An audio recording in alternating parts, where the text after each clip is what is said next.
Hey, should be good to go. Welcome in, everybody. We're going to be doing more church construction, and it'll probably be the whole day.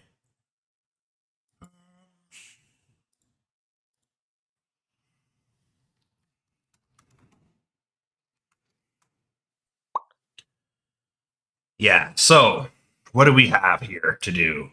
Um, the biggest thing I want to do, and we talked about it before we called it a stream yesterday,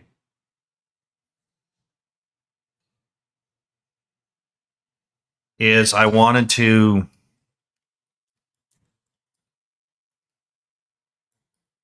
do cornerstones. So I'm trying to think of the most efficient way to get the best looking results. Um,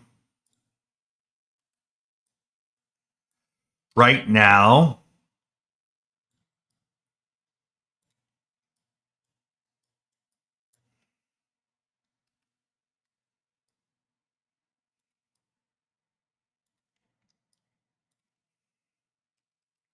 how much do we want it to stick out? That's kind of important. I think we can get away with it being pretty close. We want a little meat on that bone, but I think it should be pretty close.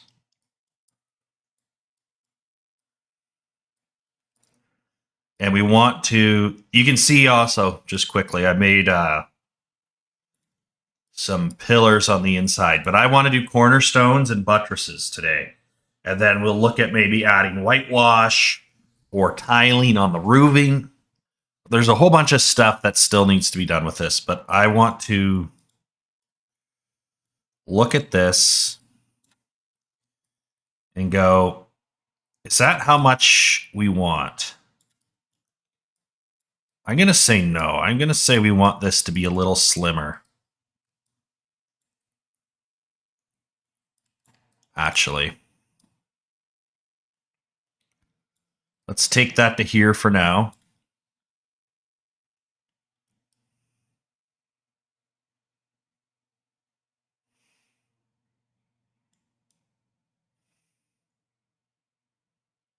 And I'm thinking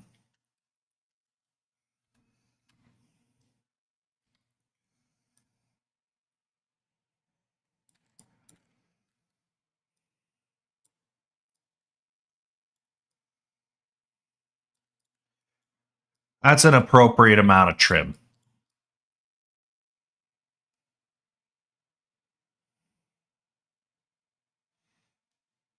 So, how do we do this? Well, we're going to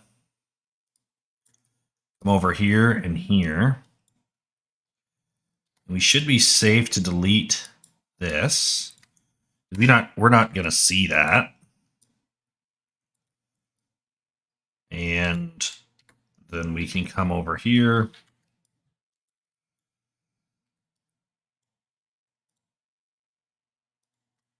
And we gotta kind of do a little bit of planning here because we are going to be using, we're going to create a new texture from scratch. So we do need to have some level of planning here. So welcome in, Tomboy.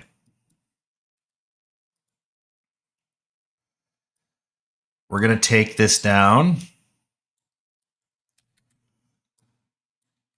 And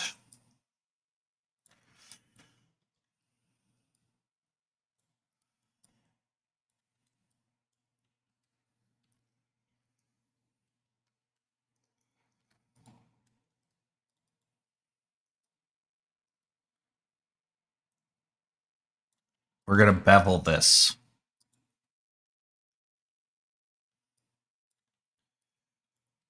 Just a hair bigger. 0.7 looks like a good number. And then we got to just fix this.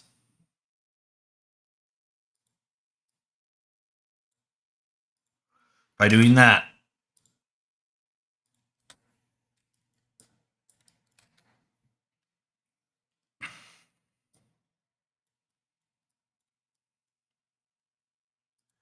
This doesn't have to be perfectly straight, but I kind of like to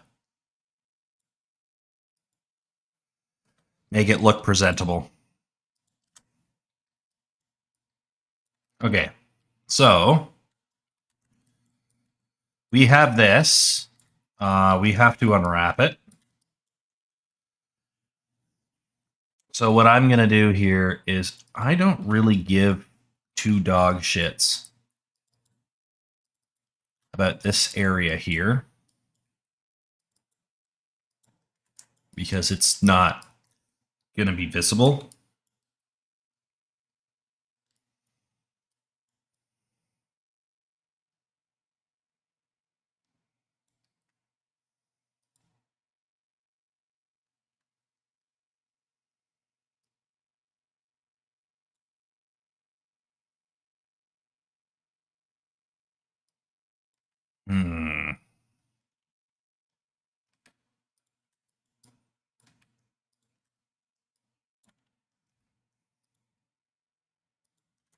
Let's try this.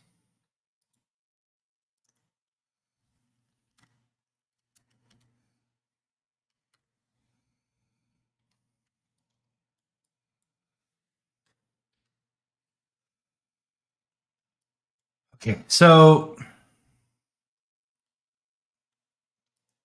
can we fix this? What's bothering me here is this.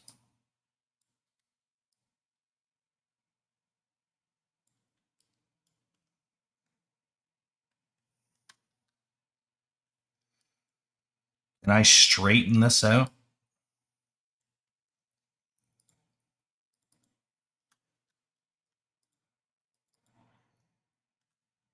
Like, will it let me straighten this? This is the question.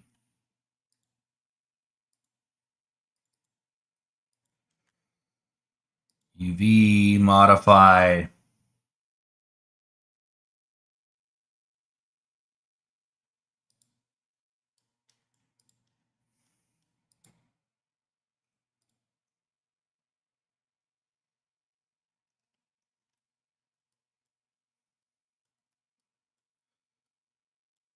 So we'll move this out, grab all the edges and go modify.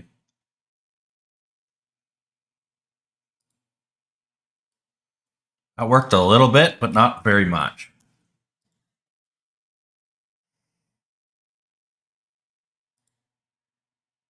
Yeah, that's fucking perfect.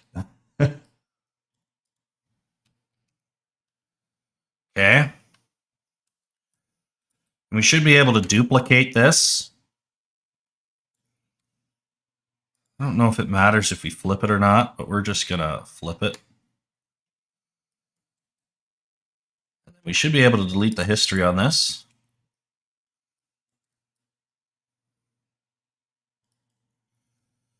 And if we can grab both of these, combine them into one shape for now. And basically what we're doing here is just planning.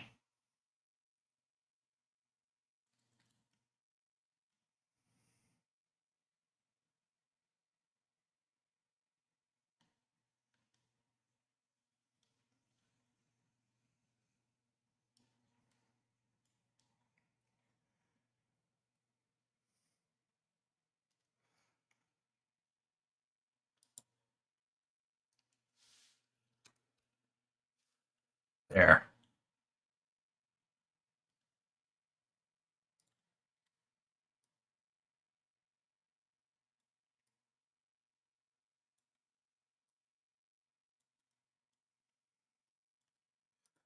That can be like a buffer.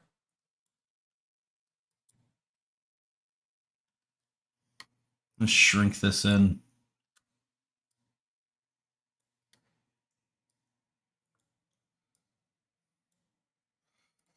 Something like that.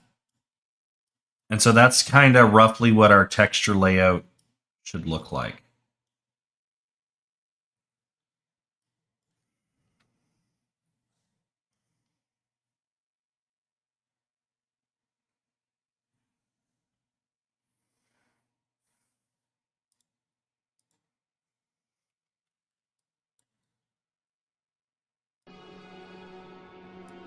You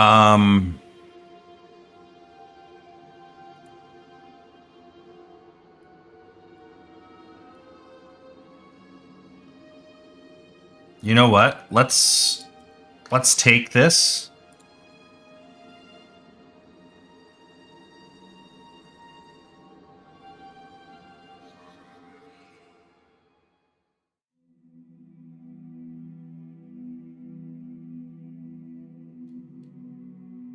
And let's export it out.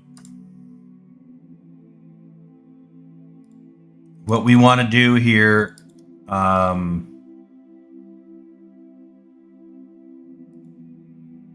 going to just change this to OBJ, and we're going to call this stone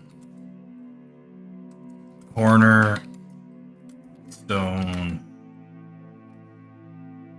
block it. Just cornerstone trim. Nothing is selected. Let's try that again.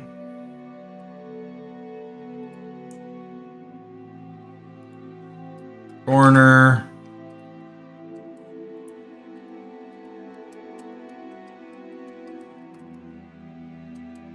Stone trim. Load this up. Now this, I think, should be the first asset we've baked. So we'll have to see.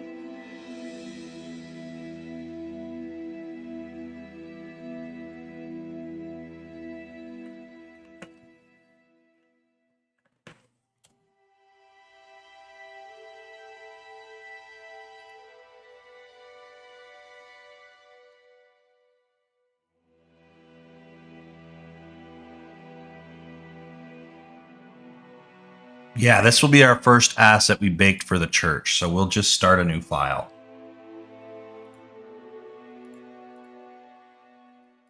But effectively, we're just making, like, it's a pretty standard feature you see on most fantasy castles and other such things.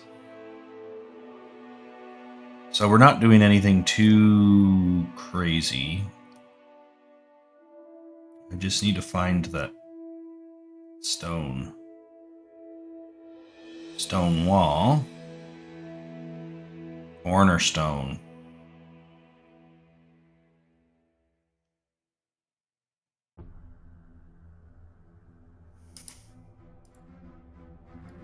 Drop that in T. We're gonna flip this material to something better, like that, and that looks okay.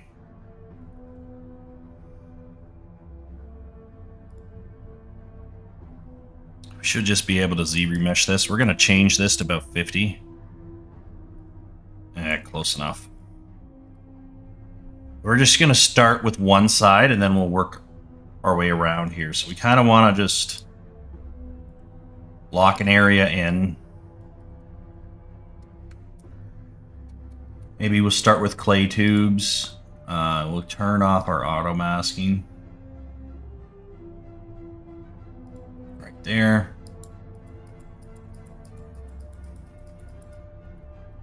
And we can just kind of rough in some shapes to kind of get what we're looking for.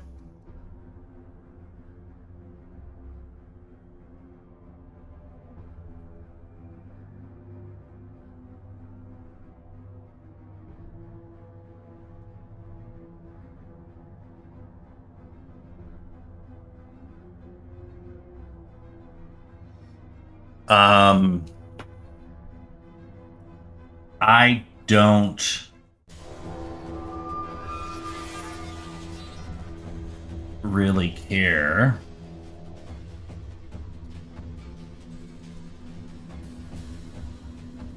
about the underside as much.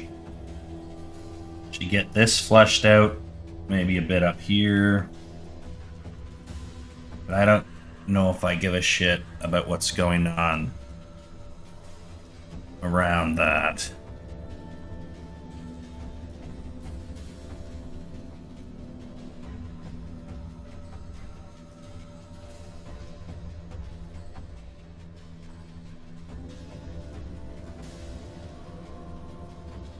Okay. Let's smooth some of these shapes out. Yeah.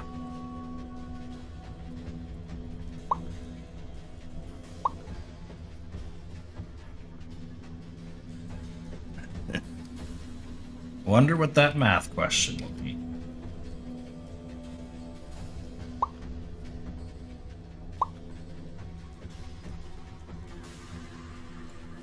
I think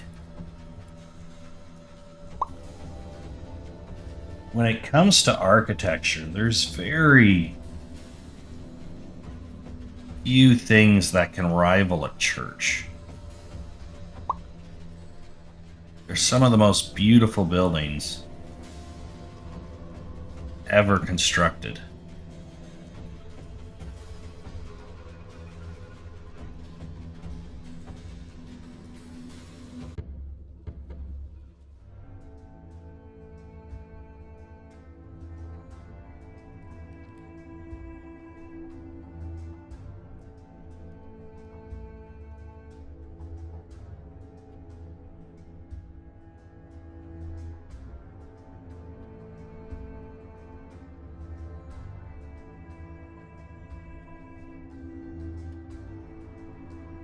When you get something, really want to do a good job. There's a lot of craftsmanship that goes into stuff like this.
Let's try this.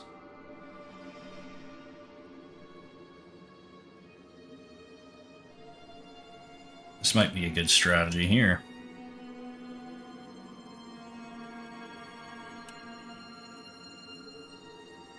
I think so. You can also turn on Dynamesh, because Dynamesh is a pretty effective tool. A little excessive in poly count.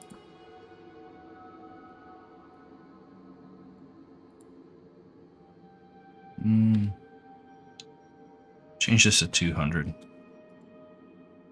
A little low. 350. That's about it.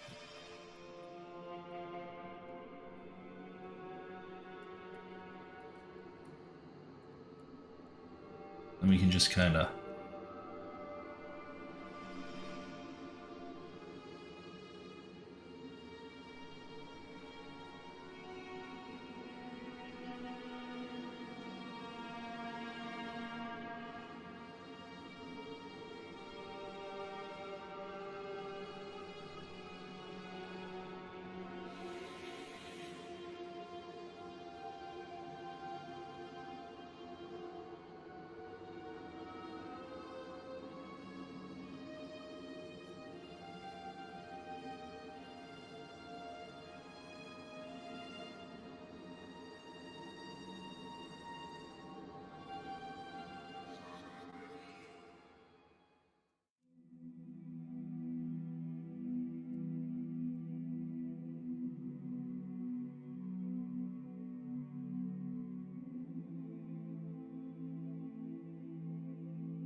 Luckily, this is very straightforward in its axes.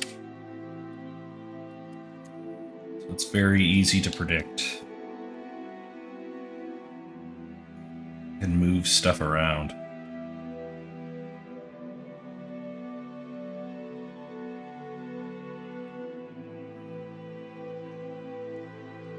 But we can make some fun shapes.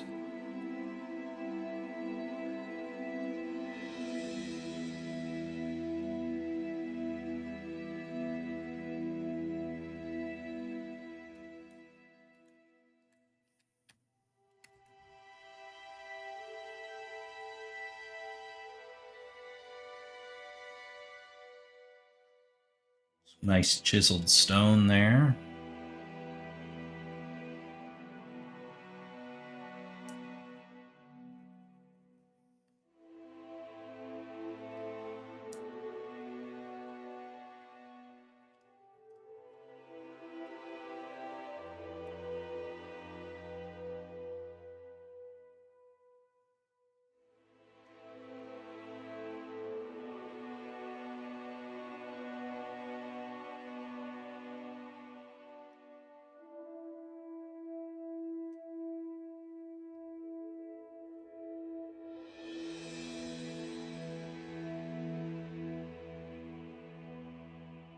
Let's see here.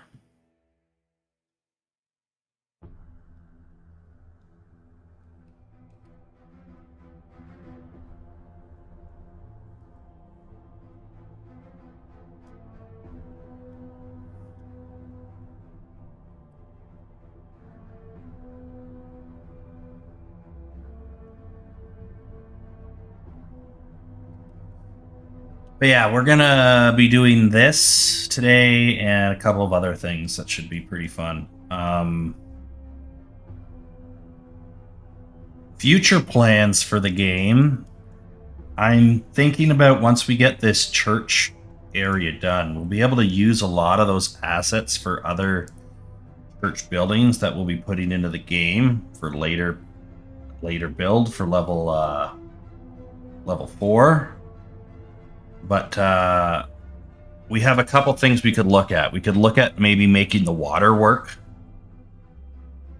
having proper water systems. We also have other buildings I want to incorporate. So I want to do something that's a little bit more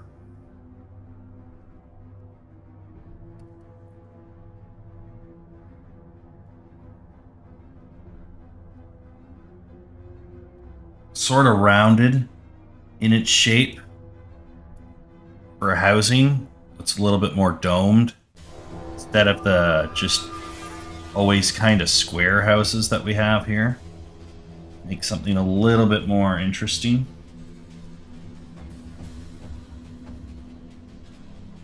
Have some, maybe almost have them look like hobbit holes. Lots of big thatch on the roofs. Which we already kind of have a pretty solid thatch material, so I'm not too worried about that. But there's a lot that we have to tackle here. So, a lot of different features. Gameplay-wise, I gotta fix the throwing axe. The throwing axe rooster fish showed me was kind of bugged, so I want to fix that. We get that throwing axe fixed. We'll look at fixing some AI problems as well. So there's quite a bit to tackle, and I want this month to be pretty heavy on this level. And then we'll look at next month. Maybe we start doing some of the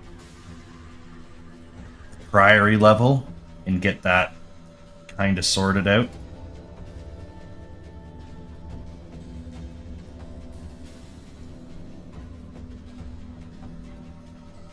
Get that started and blocked in. So then April's done, May's done, June we could come back here.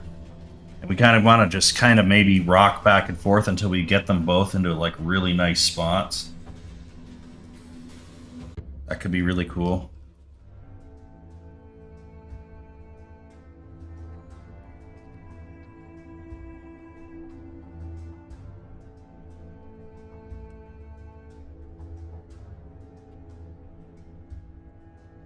I think anyway.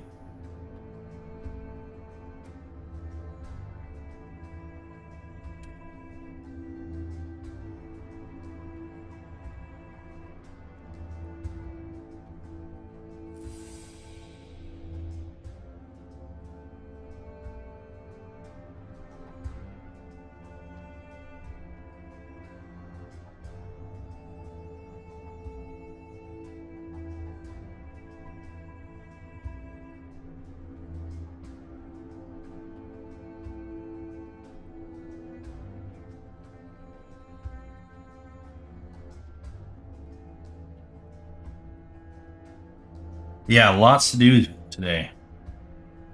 Lots to do for this work, and we're gonna be doing a lot of stuff off stream to sort of fix some issues. We got a lot of stuff blocked in, and we're in a good spot, but we got to put our foot on the pedal. So there's going to be a lot more work to do.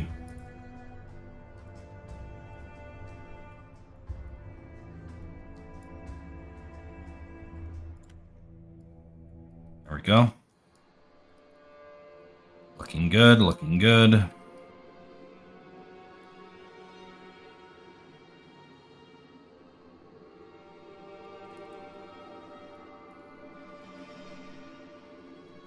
So I think the plan also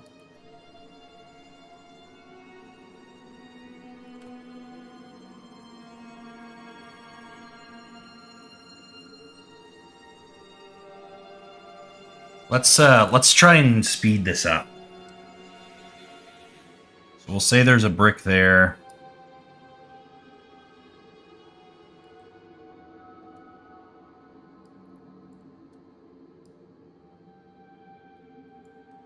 Brick there. Pretty big gap. Thin one there.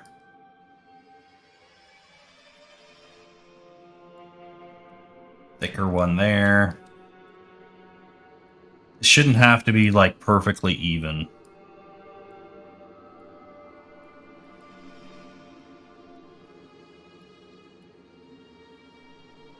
In my opinion.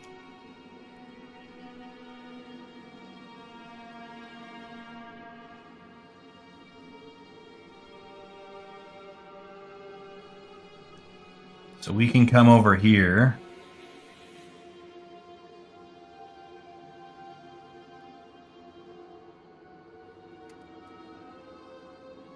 Should be able to just knock that out.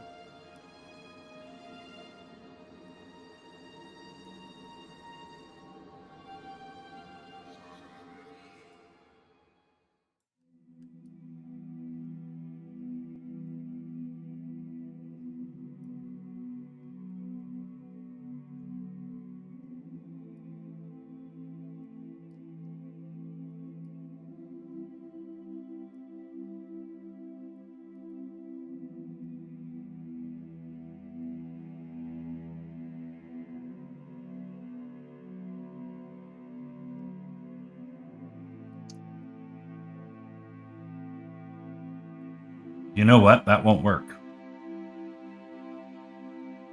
I'll have to start here.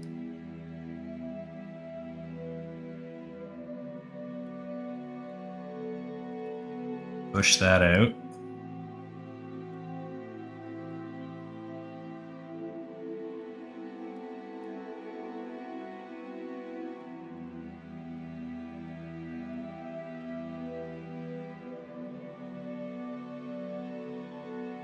This is the best way to do it. And then just come over here.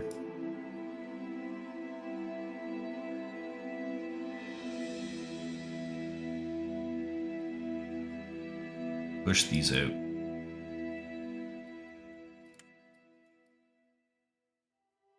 There we go.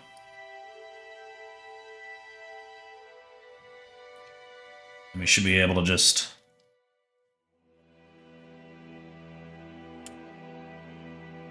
come in here and knock this in. And this just lets me sculpt over everything instead of working at one piece at a time, right? Now I can get multiple pieces started. And this is the strategy I want to employ with my level design as well. That's why we're going to be going right into level 4 next month. We want to just get our feet started on this level, get our feet started on the next level, and just go, go, go, build on top of it.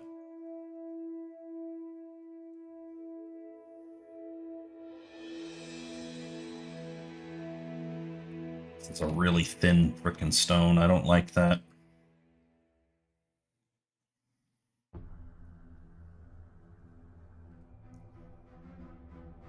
We'll figure it out.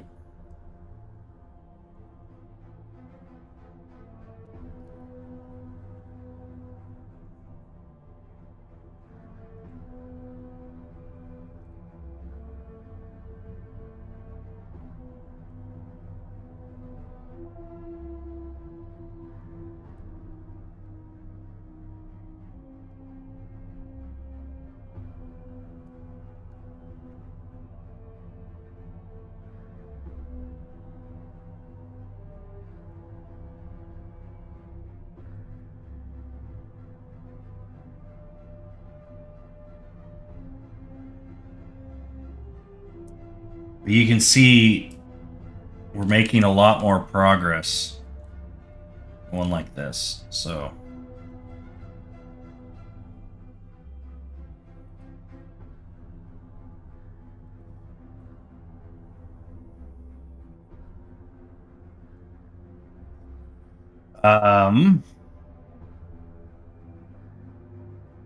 there's been rumors. I don't know if you guys probably heard of the freaking Oblivion rumors. They're doing a Oblivion remake. I have no idea how that's gonna look, or even if it's worth playing. It depends how faithful it is, I guess.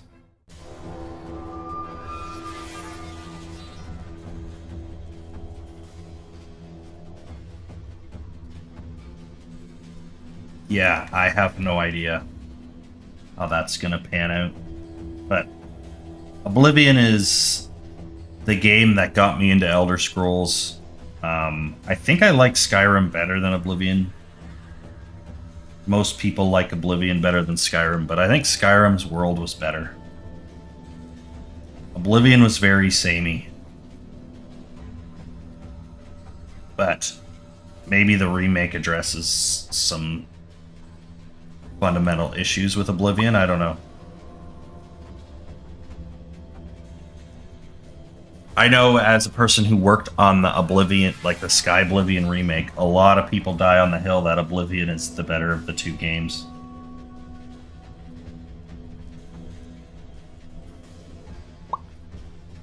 But I found, like, I completed every dungeon in Skyrim. I did not complete every dungeon in Oblivion. The Oblivion dungeons were boring. After a certain point, you just kind of said, why bother? Where Skyrim, I enjoyed all of them. Quite a bit, actually.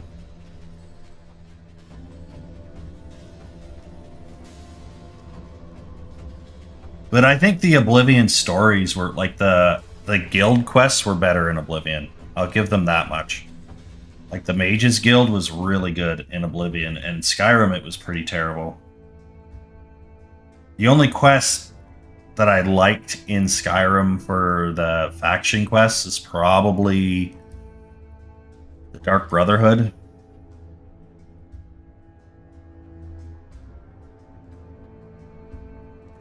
The rest of them I didn't like. The Companions was kind of weak. A lot of them were weak.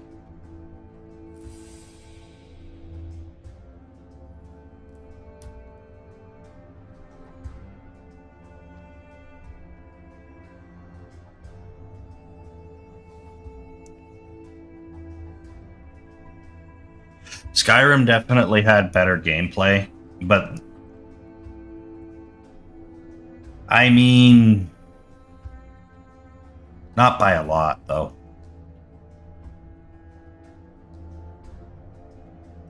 I also like the fights, like something people take for granted with Skyrim is like the you can run into a bandit den with a bunch of bandits in it, and it's like 15, 20 bandits that you're up against, and it's like it was way less NPCs in Oblivion. Now, Oblivion was also more stat heavy, so maybe that fit their gameplay a little bit better, but it was also a technological limitation at the time. Running a whole bunch of reasonably intelligent NPCs at one time is a tall order. And the NPCs were definitely more impressive in Oblivion. Each NPC had proper dialogue, and like you could engage in conversations with them. Whereas Skyrim, you can't. They will just, you talk to a random NPC, like a random farmer or something. If he doesn't have something particular to say to you, he doesn't really have much going on. So he'll just run a series of one-liners. Whereas Oblivion, you can actually full-blown engage into conversation with NPCs throughout the world. So, I mean, just from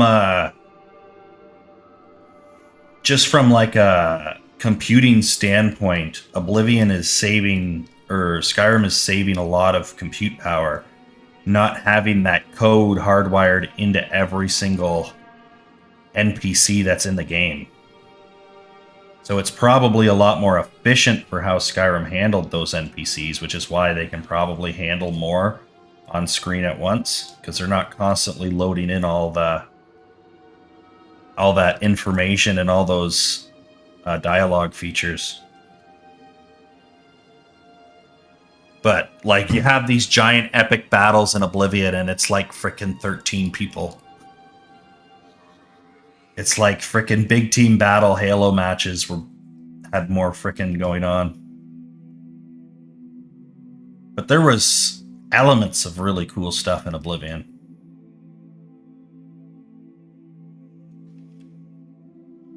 So nothing to knock against that, but it'll be interesting to see what that alleged remake is supposed to look like. It's supposed to be an Unreal Engine 5, which is, I don't know about that one.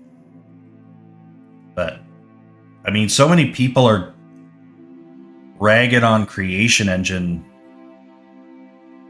I am terrified to see what Bethesda does to their games if they abandon Creation Engine and go straight Unreal all the time. So I think you're going to see a lot of features that you are used to, and they're going to be cut out of the game, and most people probably won't know right away. Most people won't really recognize all the features getting cut, but especially because Unreal Engine's not particularly great at open world games either. They seem to really struggle with frame rate and stability. So they would have to heavily customize Unreal Engine 5 to make it kind of work with what they would want to do with a game like Skyrim. And for all the reasons to criticize Starfield, Starfield is one of the best looking games I've played. It's a gorgeous game. The character models look pretty good. Now, I don't like a lot of the decisions they did with like the background characters and the NPCs, because they're barely even, like, they get less and less. The citizens in general, people who roam around the game, get less and less detailed and less thought put into them in each iteration of a Bethesda game, and I think that's a a real problem. But especially considering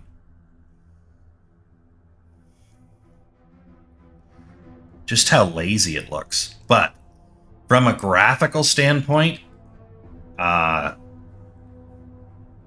Starfield is gorgeous. It's just an issue of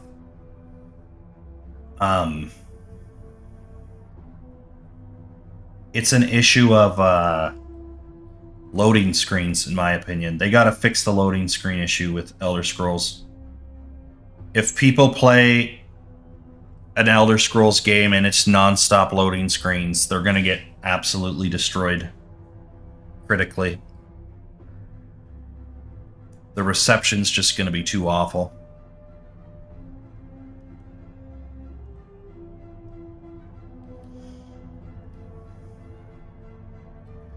I thought Starfield was okay. I didn't think it was great, but I thought it was okay.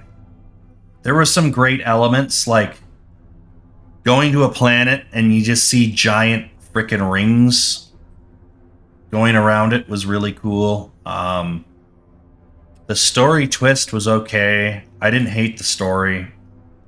It wasn't the best story I've ever heard, but it wasn't offensive. Like, especially when I've been playing games like Halo Infinite or Halo 5, you get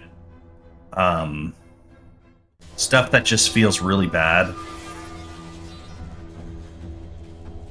There's a little bit, not a whole lot, but there's a little bit of thought-provoking with the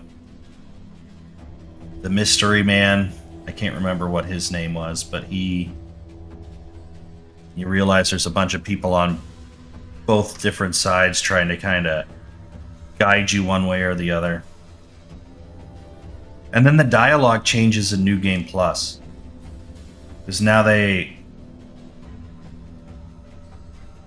kind of understand what's going on, so that's cool. And the universe has changed, so like if you do New Game Plus 10, it can be a completely different world. Not that different, but different enough. It's kind of like that Futurama episode where there was all the parallel universes. So there was good features in that game, and there's a lot of stuff I think Bethesda could learn. One of the things I think I liked about it that I wish that maybe spent a little bit more time refining is the procedural generation. If they fine-tune that a little bit, I think that could be really cool. I think the procedural generation is a big... it can save you a lot of time and effort, and then if you just go in afterwards and fine-tune. The biggest problem I had, I think, with the procedural generation is Bethesda was kind of lazy with the dungeon design, and they made like 10 different dungeons. And so after playing for a few hours, you kind of realize, oh, I've been here 3 times already. So that's not very productive, in my opinion.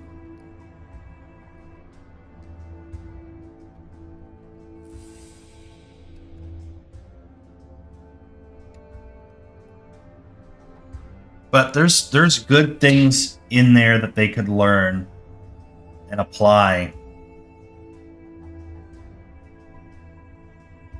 And unfortunately, I don't know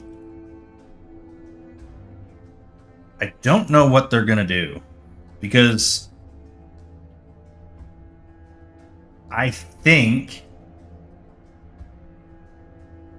76 was their first multiplayer flop, but Starfield, I think, was a genuine flop for them. So we'll see how they respond to it, because I know when it came to 343 and Halo 4, and the reception Halo 4 got,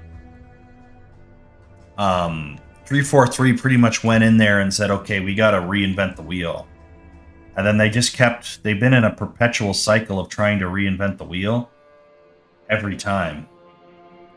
So I hope Bethesda doesn't fall into that same loop, which is a very real possibility, unfortunately. Because I think most developers, especially modern developers, don't know how to take feedback. They're just kind of used to, especially the big guys, are just kind of used to everyone praising their their stuff all the time. So we'll have to see how they address concerns in the next Elder Scrolls game.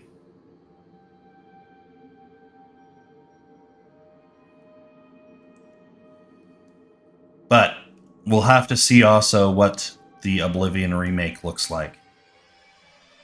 How much do they tweak? How much do they keep the same?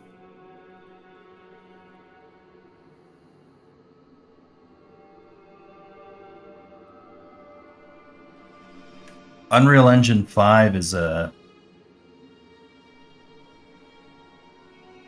big change in direction. Now, I know Bethesda isn't developing the alleged rumored remake, but still. I think the creation engine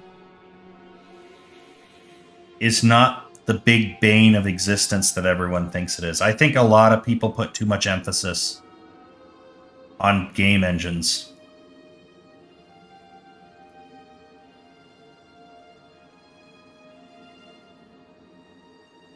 However, I will say I think RE engine is a problem, but Capcom puts every game now in RE engine. And I think that's a little bit of a problem, but for the most part, I think people put too much emphasis on certain game engines. Like, oh, it's running in Unreal Engine 5, it's going to have poor frame rate and bad performance, and it's like, well, that might not be Unreal Engine 5's fault. That might just be the developers using Unreal Engine 5 and don't give a shit about optimizing their game. Like, games were having shitty performance on PC before Unreal Engine 5 came around.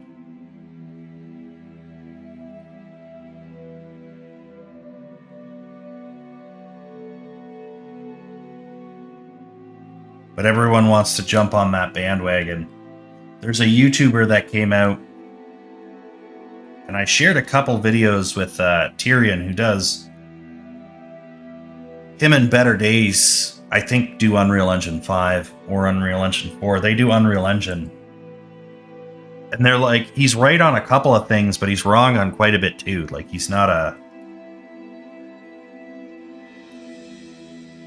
exactly... He means well, but he's not 100% on what he's talking about. So, because he gets into a lot of the technical stuff that's a little over my head. But,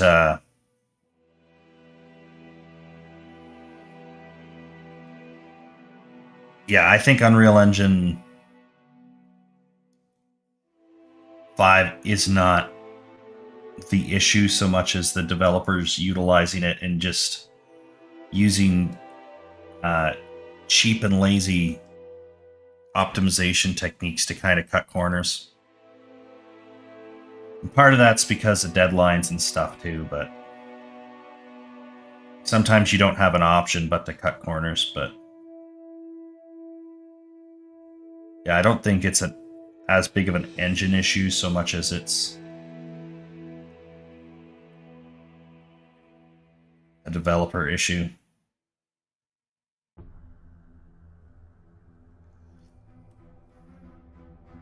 But it's a convenient scapegoat.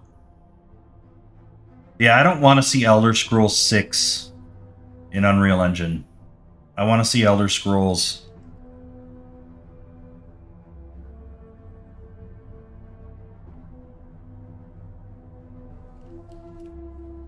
in either a completely new engine that Bethesda developed themselves that's designed for open world games or something else.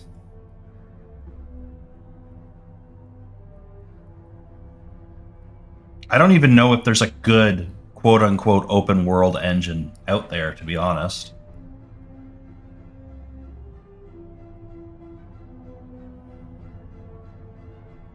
I don't know if that exists.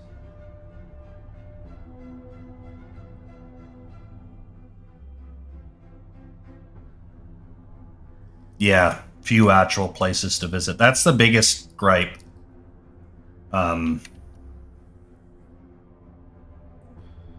If there was more just explorable content, I think it would be received a lot better as a game.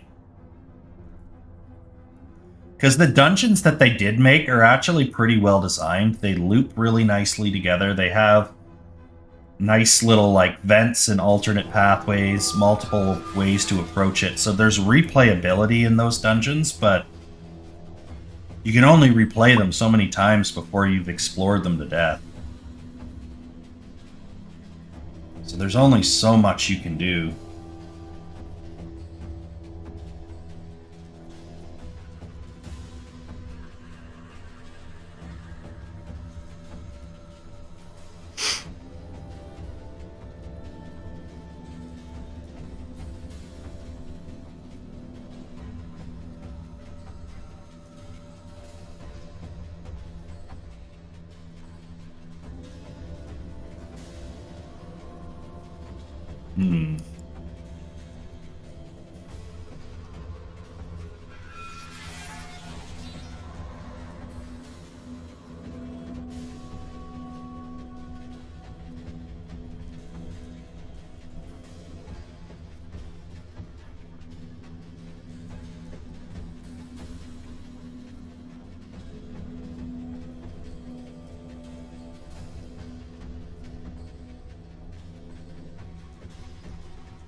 We'll fix this later. There's something we got to do to address the rocks. They're kind of smoothing into one another. We'll address it later.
Nice. I think something that I would like to see is I would like to see a blend of animations.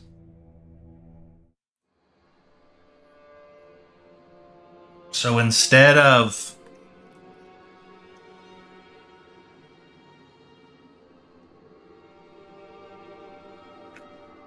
you know how in Elder Scrolls you level up your attacking skills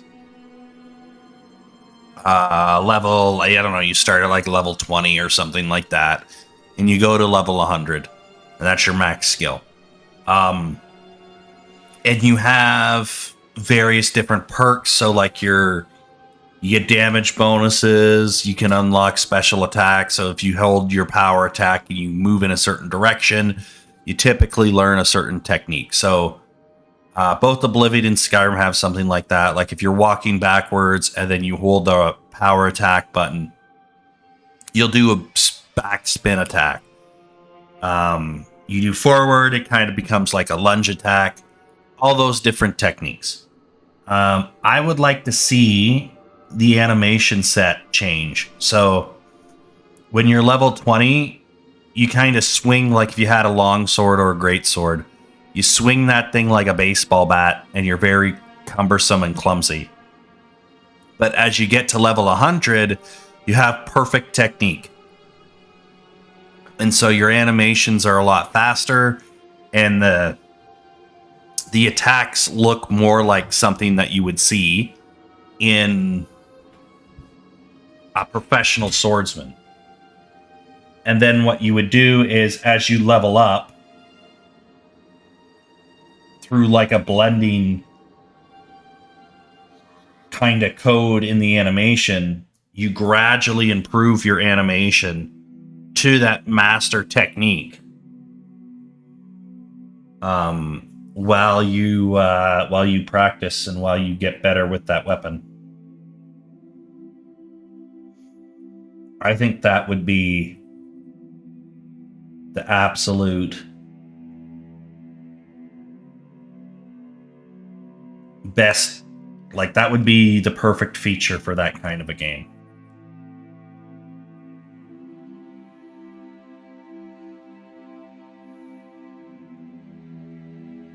And then you could do something similar with spells. Maybe you make spell casting a little bit. Like, you can already unlock better spells, obviously, as you level up your magic, but also maybe have faster spell times. Cooler kind of ritual spells. More consistent and different perks with it. So maybe you can cast free spells that cost no magicka from time to time as a bit of a bonus. Something like that to kind of add and incentivize and really make it like, I want to be able to tell the difference between a master and a novice in all of these skills, right? I think that would really help accentuate the sort of skill feature that's in Elder Scrolls and really take it to the next level. Now, I doubt they would implement something like that because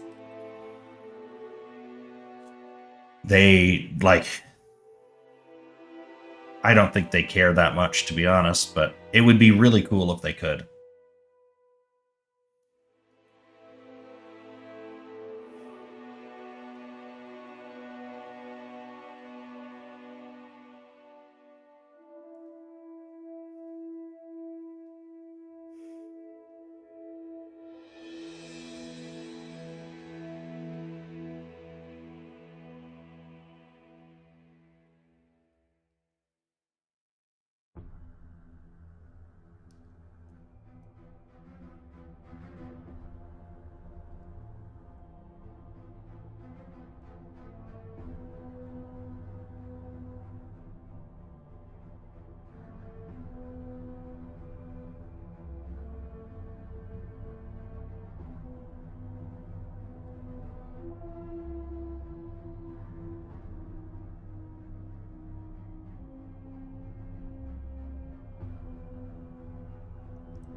Running into issues of size here a little bit and a bit of repetition too, but I think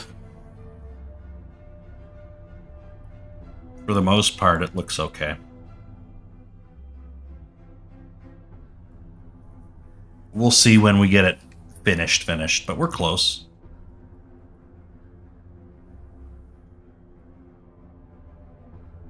But yeah, start with like a shitty kind of like Skyrim animation, because the Skyrim animations look like the guy has no idea how to swing a sword.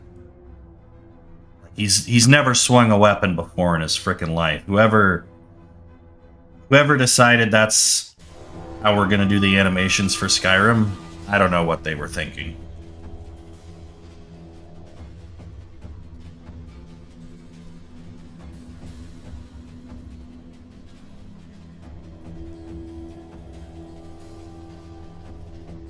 Like, they're well animated in the fact that there's no weird and unnatural movements.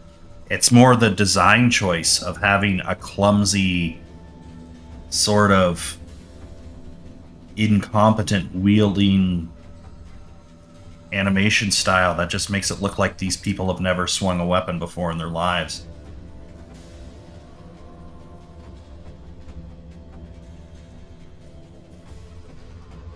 So I would like to see that be like your base. Okay, you're level 20, you swing a weapon like a clumsy idiot. Cool. And then you get to level 80 and you're basically perfect in your technique. And you get a little bit better as you approach mastery. I think it should be exponential too, so it should be like a bell curve. Or not a bell curve per se, but it should be an S curve. So you're at your novice. Here, we can just draw it on this. When you're a novice, oh, we need to do the pen. You know, it's a really slow climb, and then you get to like expert level, and then you peter back off. You approach mastery. So it takes a good while before you get there, and then you improve a lot. And then you kind of just finishing touches, so you can't get much better. That'd be a really great system.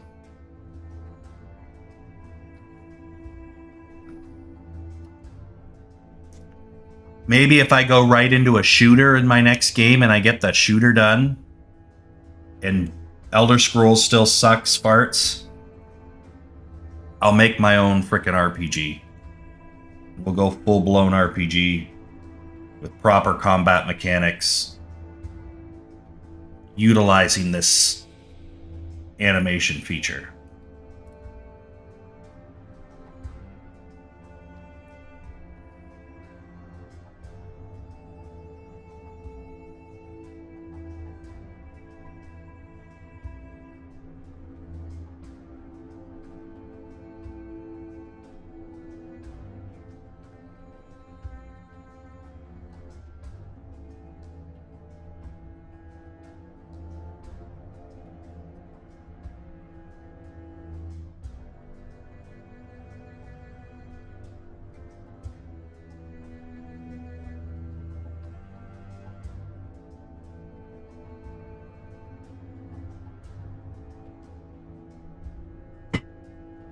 Yeah, pretty much.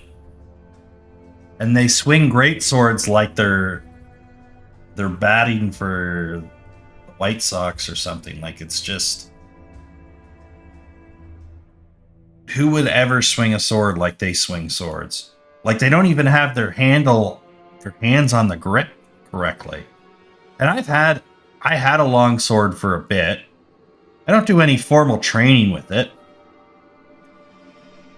But I've handed it to people, and I watch them wield the sword, and I'm like, what the fuck are you doing?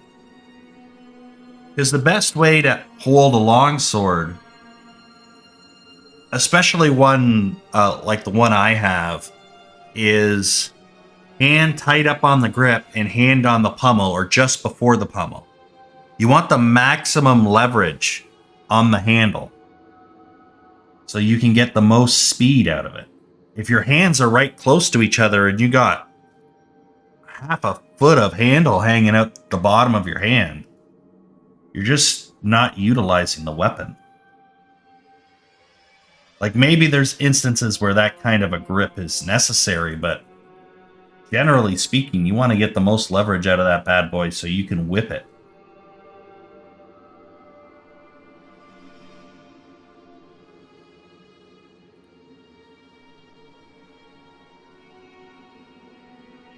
But for whatever reason, but You see that also in Skyrim. They got their hands really close together, like right next to each other. And it's like, it's not how you use a longsword. You utilize the leverage of the handle and you use that to whip that thing around in different directions and flourish.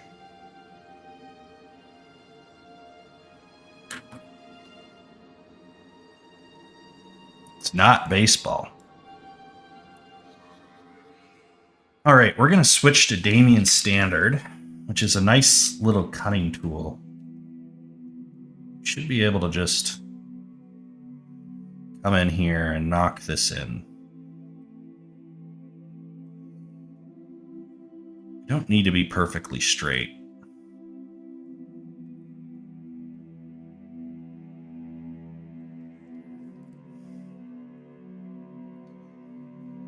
You know what they say. There. That just distinguishes the rock from the mortar. We want to do something similar here.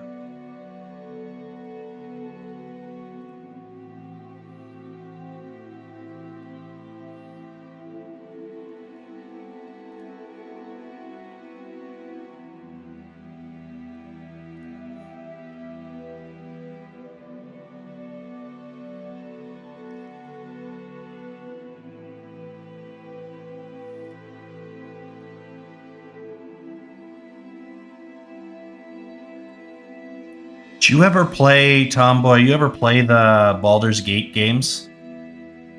Not Baldur's Gate, sorry. Well, Baldur's Gate 3, but the Divinity Larian, I guess is the best way to call it. The Larian games, they're like...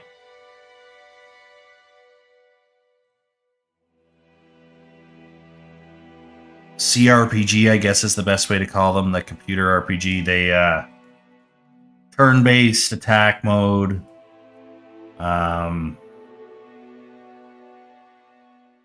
Usually you have a party with you. That sort of stuff. They're okay. I don't hate them, but I'm not exactly in love with them either. I like my RPGs like Skyrim and Kingdom Come Deliverance, where they're more immersive. This is a lot less immersive. Because you just kind of roam around in set pieces. And it very much feels like set pieces. Like they're different stages and different levels. You can really feel the difference. For something like Skyrim, you're thrown into the world and you get to explore.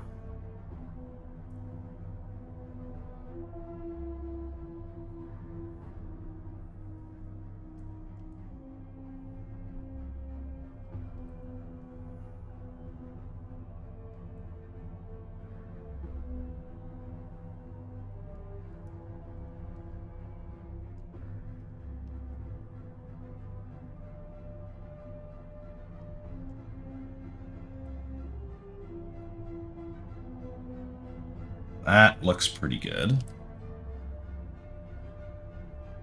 Yeah, you can see the difference immediately, right? Now, this is all kind of blended and soft, and that's a little bit more distinguished.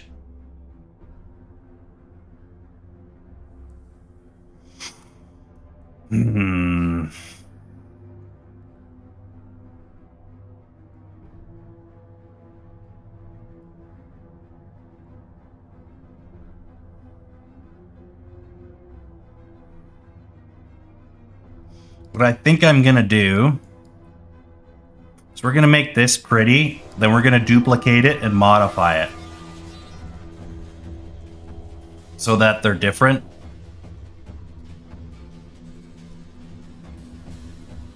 But not quite so different.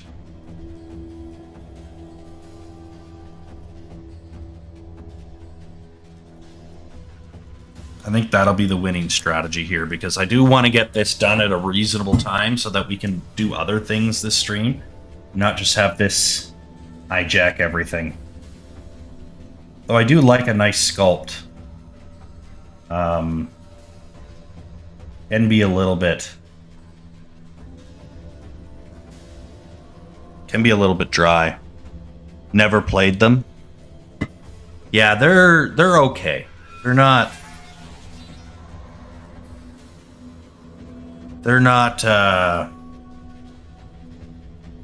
they're okay.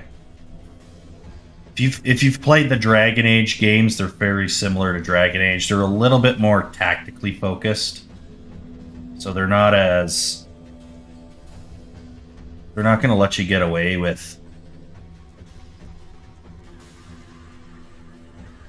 certain things, but that Dragon Age is a little bit more casual on, but it's similar to Dragon Age, I guess, would be the one to compare it to.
Yeah.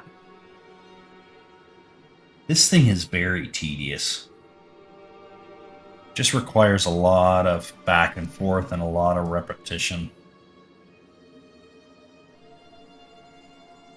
That's kind of... Most art is, to be honest. Most art worth doing is a lot of repetition.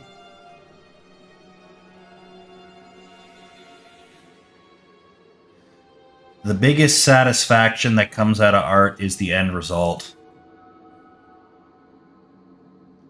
The process is okay, but it's the end result is what makes it worth it.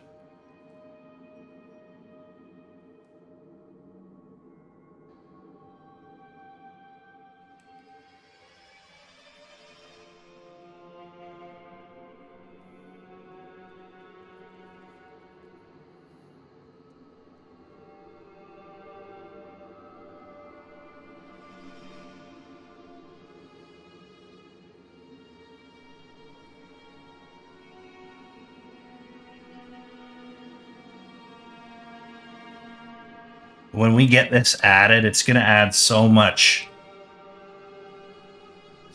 flavor to the church.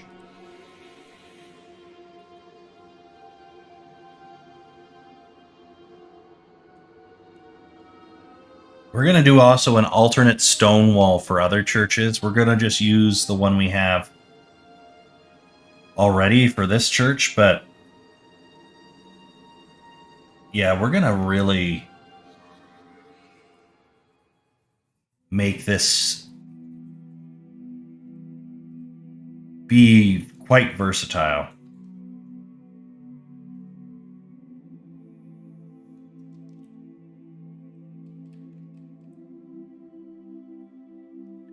can utilize it for multiple things. This one here can be just a straight line. This is just really butted in. And then maybe it dips out here a bit.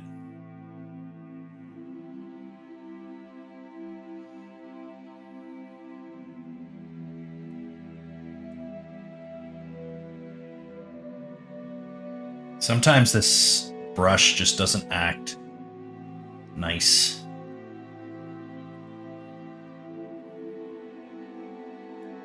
Again, I don't care about the underside as much because we won't be utilizing that.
All right.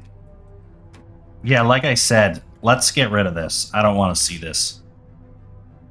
Modify topology. Delete hidden.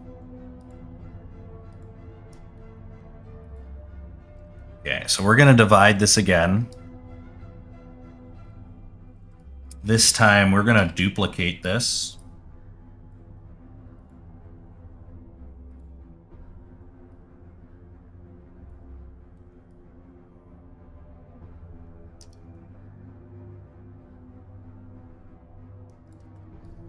I think 90 is correct.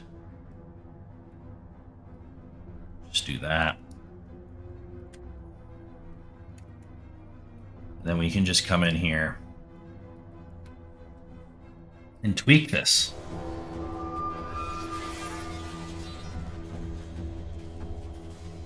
Keep it mostly the same, but just tweak it enough that it's different.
Let's see here.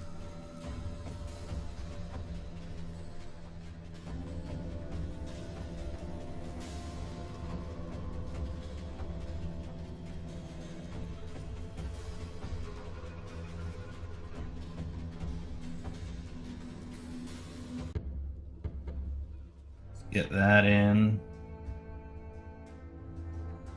Yeah. Just a couple of these little tweaks like that are going to make a big difference. And it's going to save us a lot of time. Like we...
All right.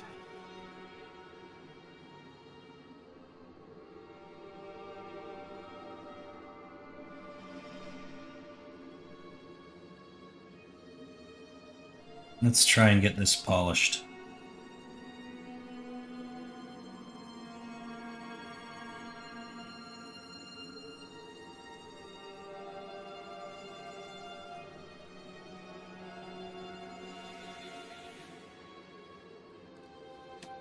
That's different. That looks different. That looks a little different. Again, we don't need it to look completely different, but we do want it to make it look like, okay, these aren't duplicates of one another. That's going to help a lot.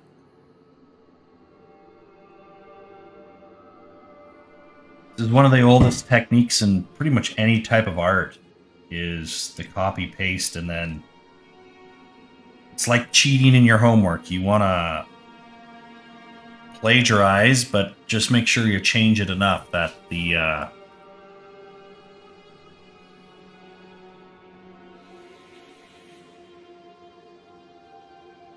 teacher doesn't catch you.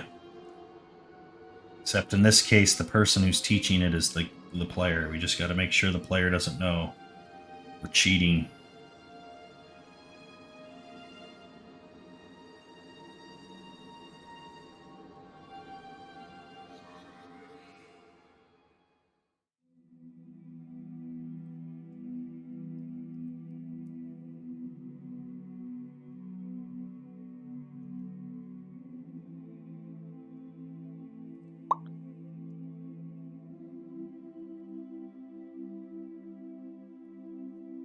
Maybe. I wonder how many... Yeah, I bet it's pretty bad. But I gotta be honest, like... At least in Canada, I just never did the homework. Teacher's like, write this essay. Nah, I'm good. Am I gonna fail the class? No? Okay, then I'm good. It looks like I'm gonna fail the class, and I pick myself back up, but I'm just like, I have no interest in doing good grades. Because fuck them.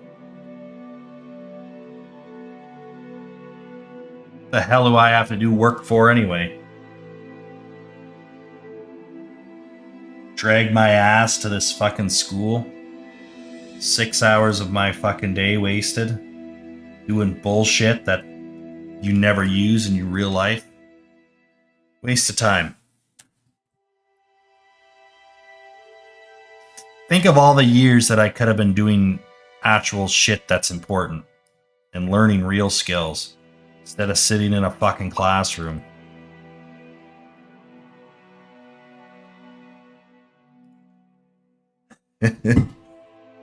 Yeah. So I don't know if they would use ChatGPT to kind of get back to the original point. Maybe.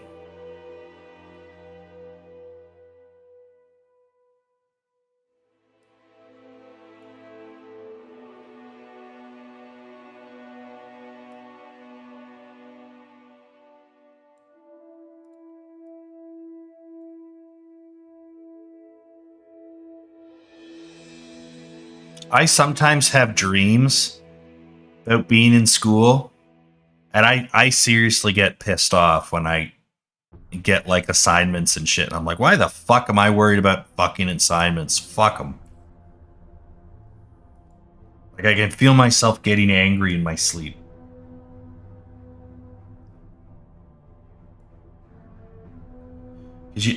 I did have a stress. I will admit, I did have a stress about not getting work done. Even though you knew you had no intention of getting the work done, there was still like an underlying stress about it.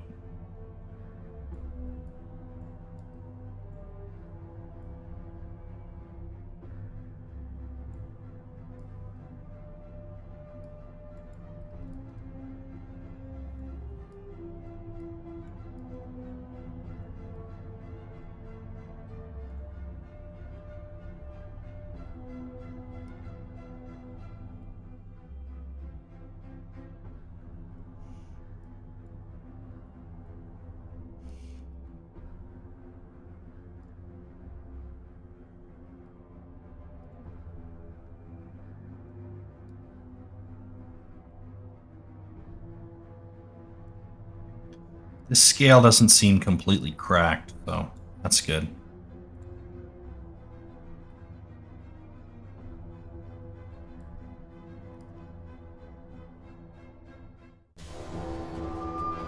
And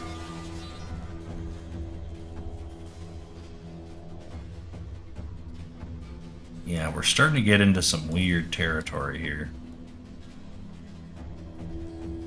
What we can do here, I think, so we got a little bit of inflation. What if we inverted our strength a little bit into their scale? That.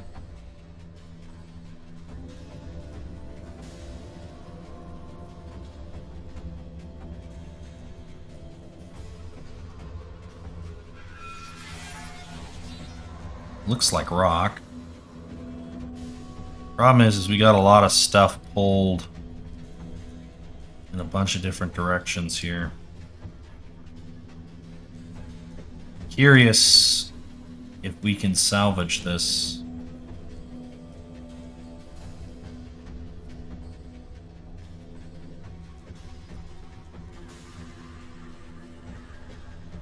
There's really good stuff here.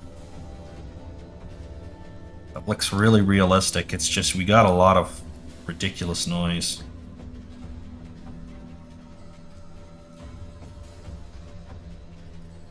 Let's try it again.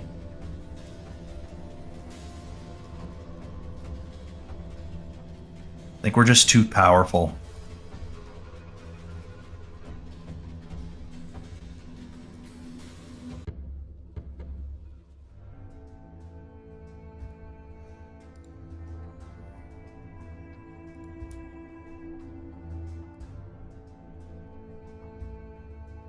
So we got a little bit of inflation, but not a lot.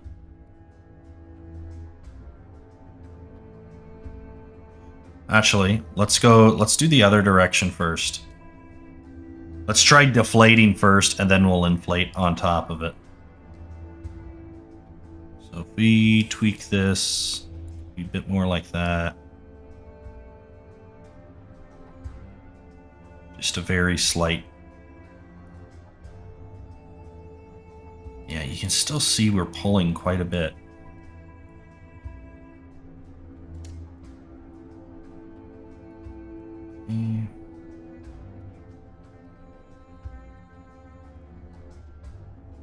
Is there a lot of stretching?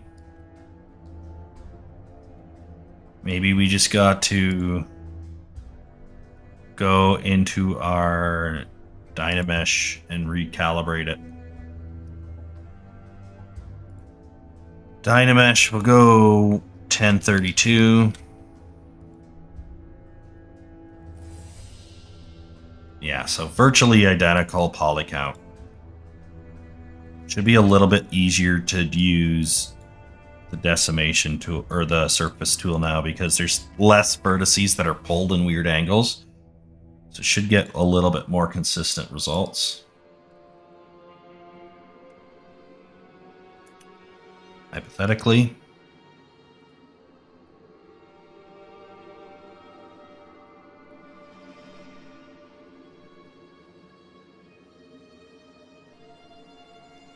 Okay. Yeah. It pulled it in, but not as much. But we're getting a much sharper sort of cuts there. And then we can go the other way. Oops, that's too much. You just want to pull this strength in. Like so.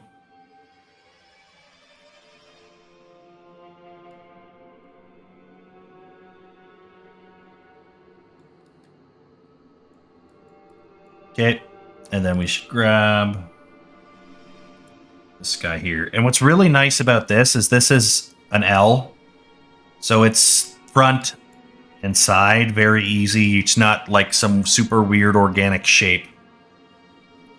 So it makes 3D projections super, like, I don't have to worry about it.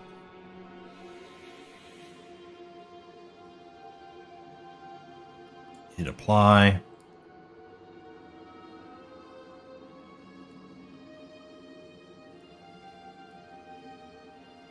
Okay, that needs to be a little bit stronger.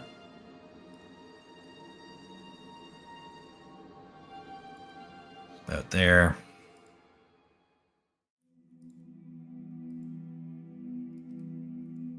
There we go.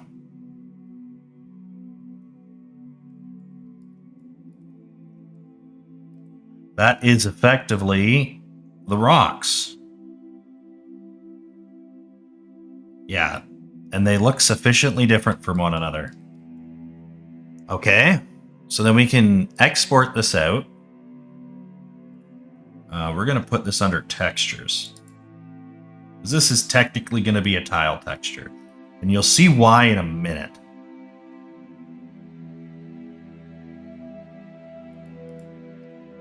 Sure. Bake. On our stone, and we're going to call this cornerstone trim. I already have the name figured out. Isn't that convenient? So this is the high poly. And this is not very high. This is only 1.3 million triangles. Active point, sorry, so verts. So it's probably like 1.6, 1.8 million triangles. Under 2 million for sure. Decimate. We want this to be 1%. And this will take a little bit of time, but not too bad.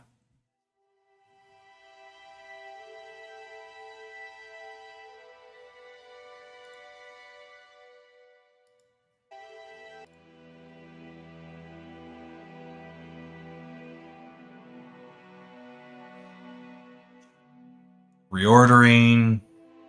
Okay, it's done. There we go. Now that's 13. 100. Just export that out.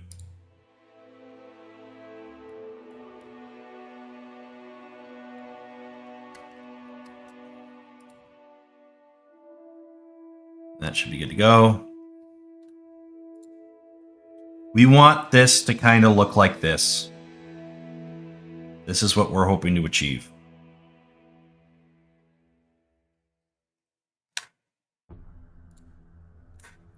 We'll find out.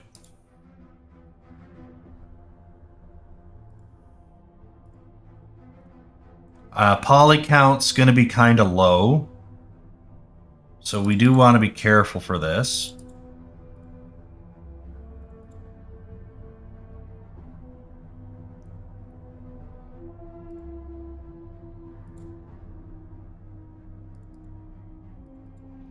I put it in the wrong thing.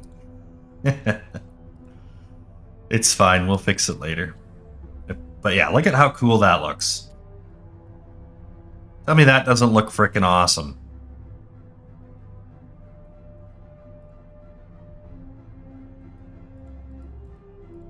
We'll start with this one.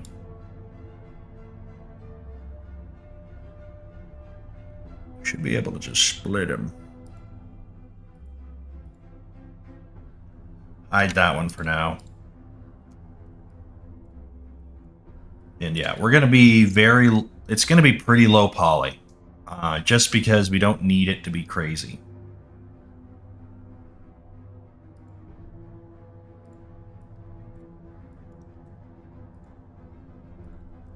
In fact, let's get really fucking stupid.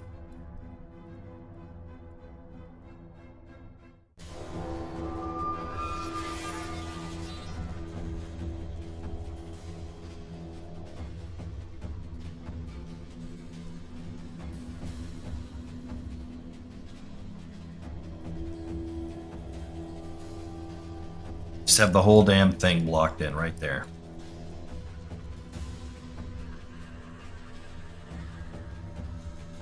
Boom. Boom.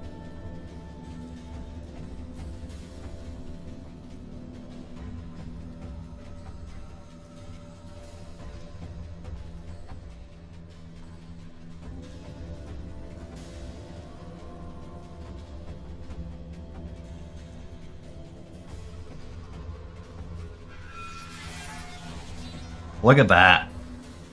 Easy.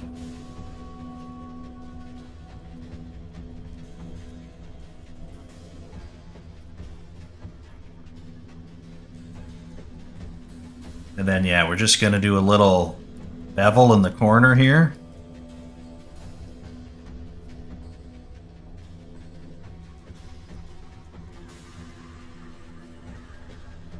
And again, I don't think we need to worry about the backside, so I think I'm just going to flat out just not model it.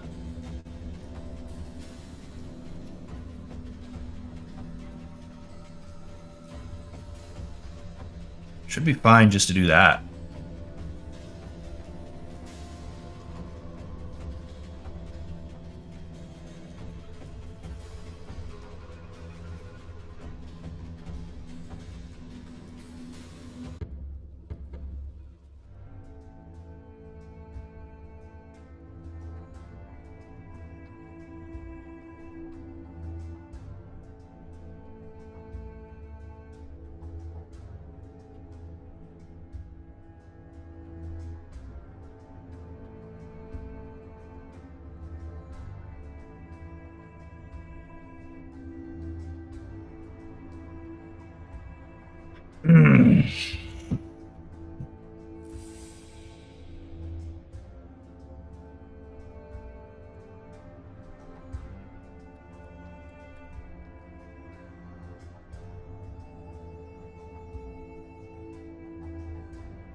Let's see here. Oopsie.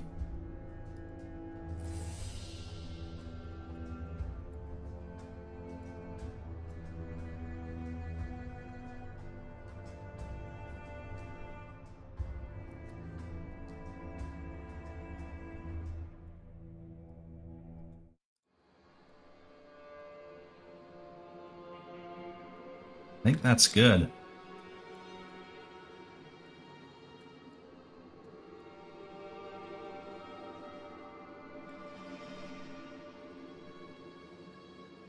Beautiful.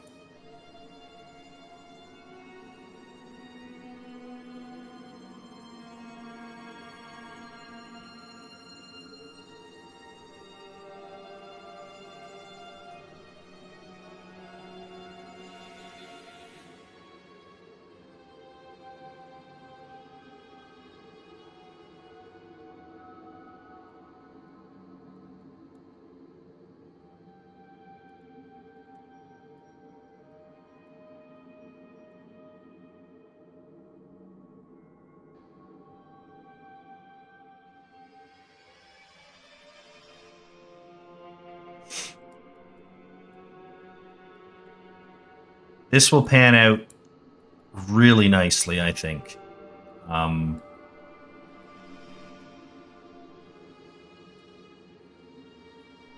don't care about triangles particularly. I just kind of want to keep this element reasonable.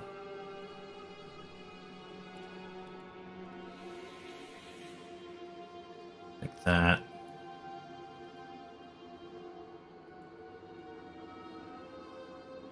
You get really nice sort of indentations and stuff like that.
There we go.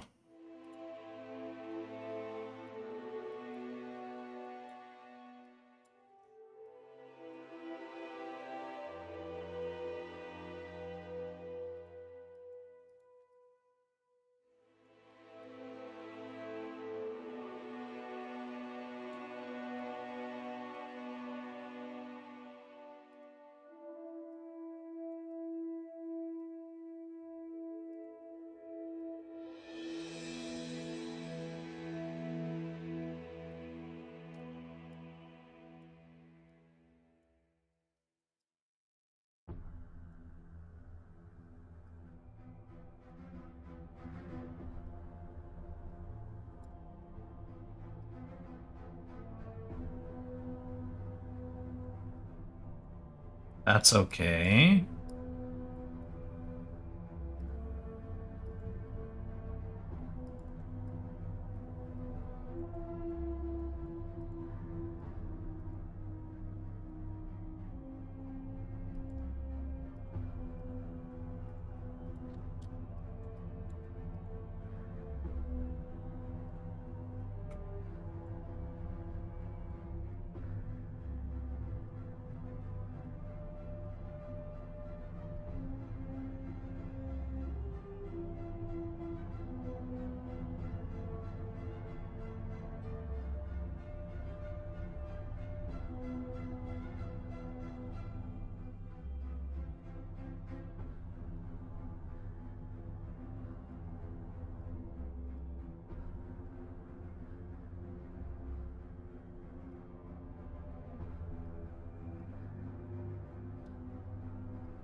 good.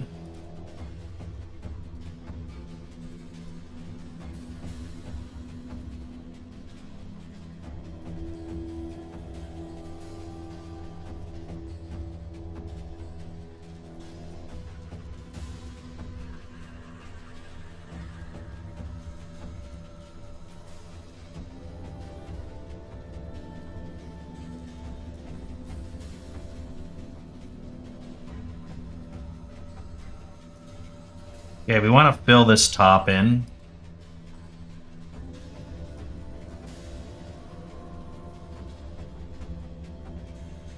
That's probably good enough.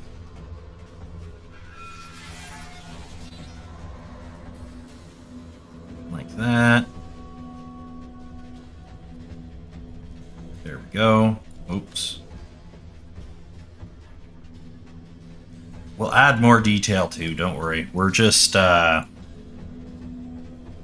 just getting the framework kind of blocked in so that we're more or less good to go.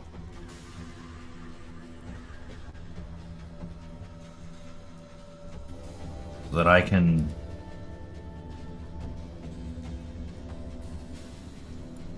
sort of play with stuff in the future and just get really quick details without any real hard work. But I think we got the framework for this pretty much down pat. So we just kind of... It's just a matter of replication.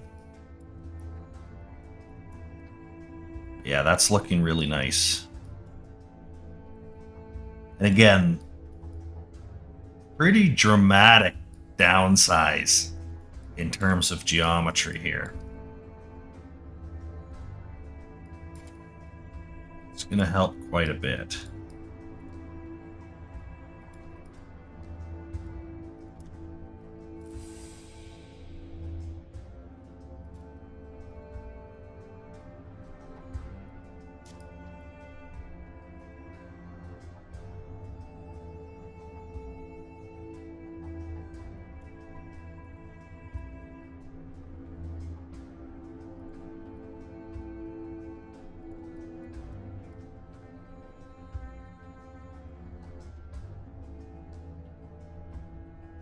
Yeah, you can really see the difference.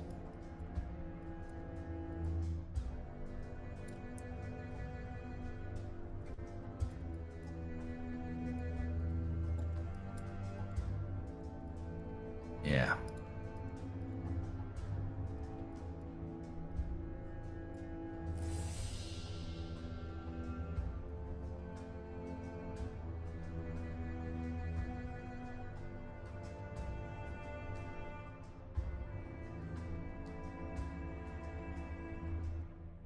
Let me get this straightened out first. I'm kind of scattered. The way I process information is very free-flowing, so I'm very unorganized with this stuff. I kind of just... I'm very sporadic. Naturally.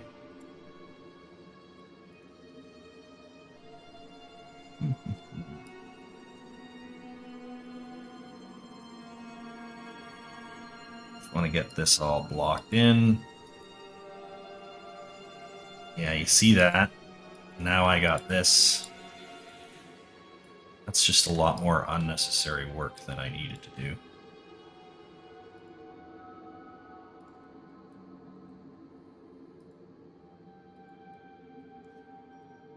Now it's in there.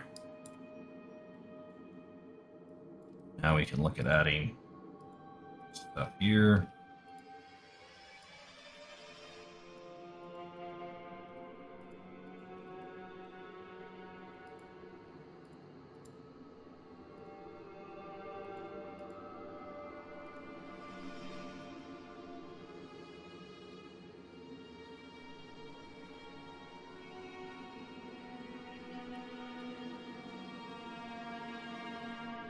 Knock this around.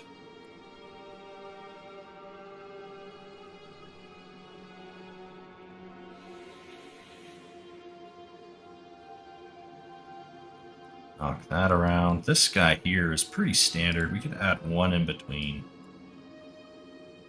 That's pretty good. Okay. Oh, fuck. I forgot one here.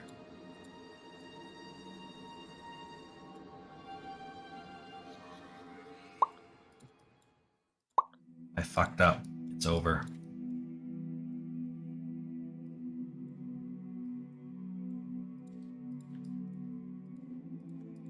Nah, we're good. We ball. You'll need about 5 ovens so you can handle 100 loaves per day. There you go. Easy. Easy math.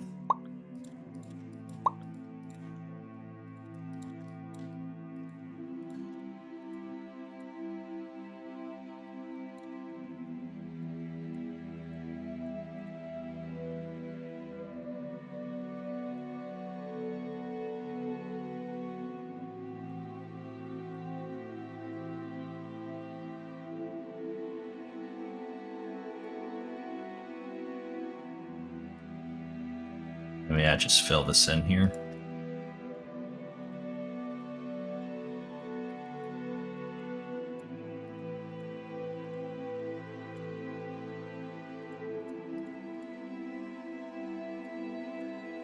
Boom.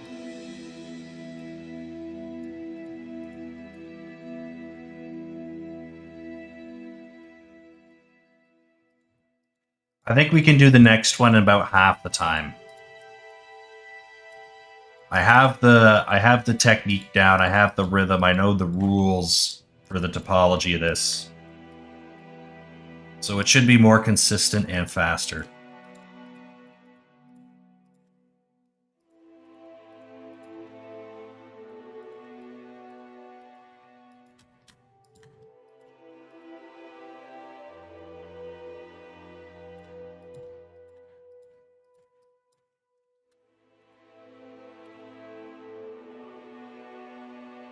There. That's one side. Done.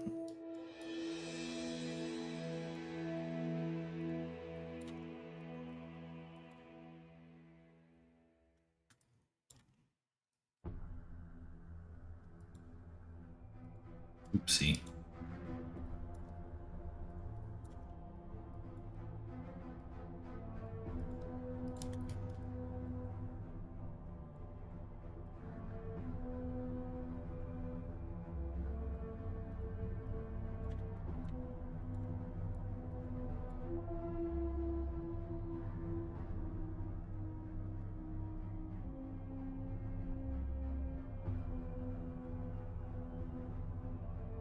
Yeah, that should be a lot smoother.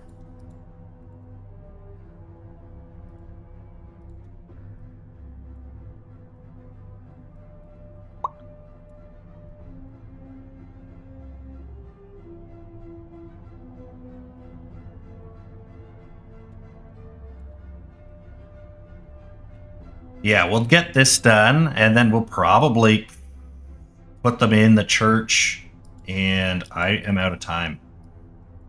So this took up a lot of time. What else did I want to do today? Buttresses. We could probably do the flying buttresses, to be honest. That won't be too hard to make. We'll add them. It shouldn't be too bad. This stupid thing. There we go.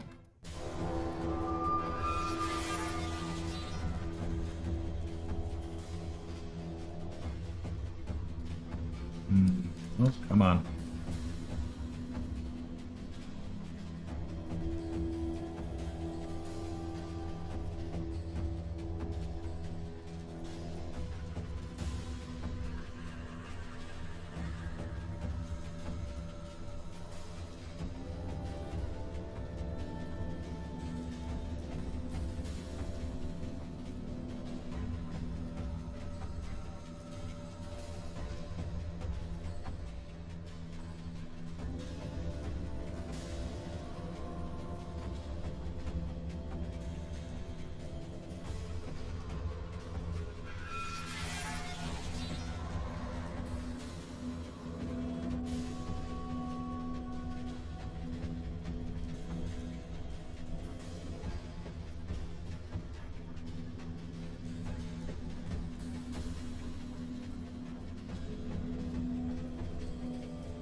All right, that is gonna fly through very quickly.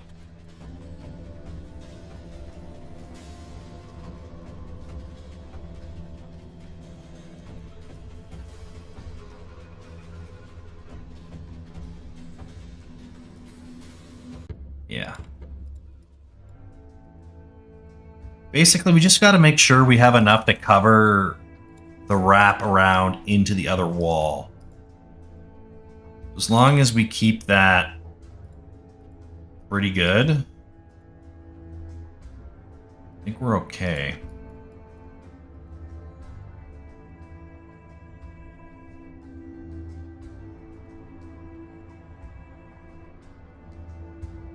There we go.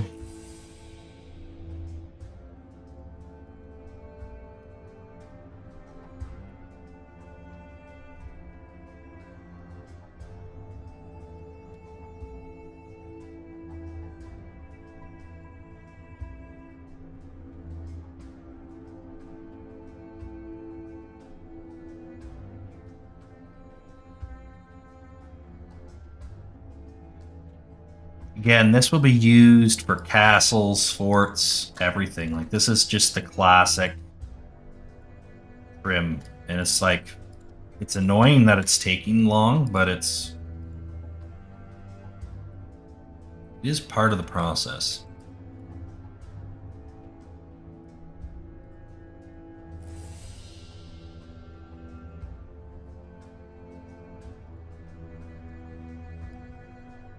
There we go.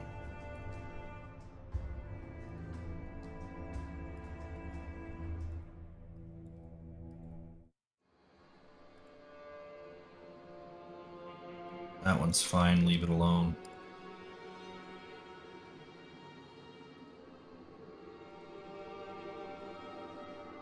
That one already has an edge loop on it. I was ahead of the curve on that guy. There. There's our geometry.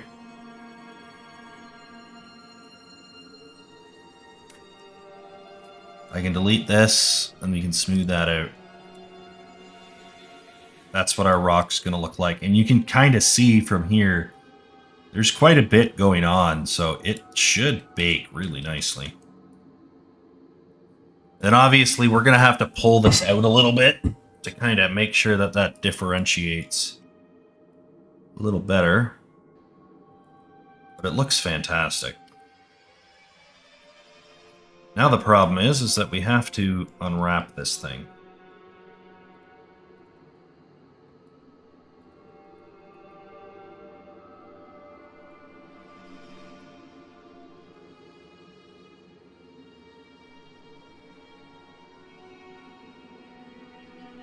I don't know how this is going to unwrap. Oh, fuck.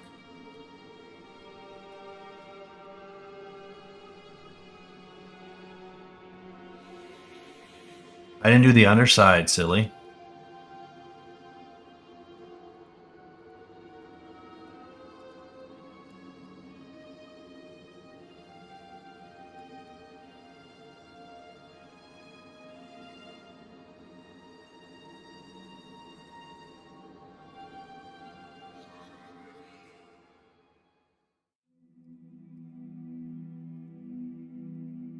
Okay.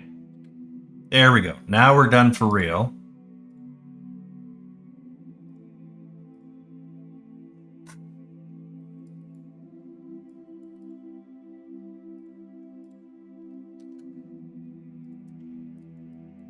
So,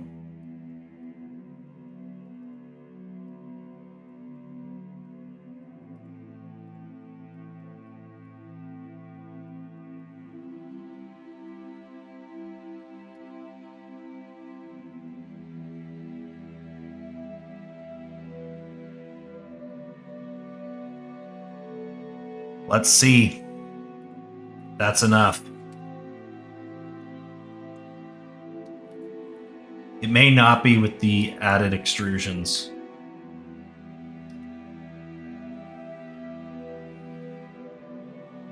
Doesn't look terrible. What happens if I do this?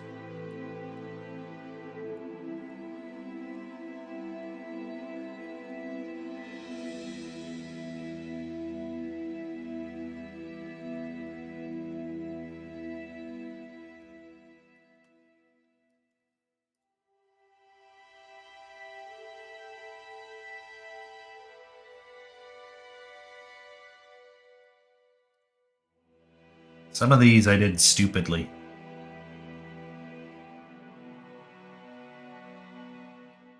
And then these ones are a little bit cleaner.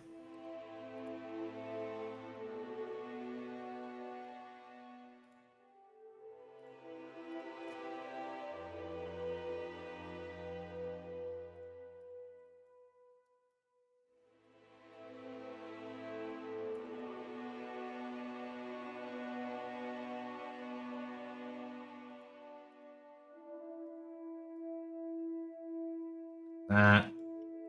Shift X.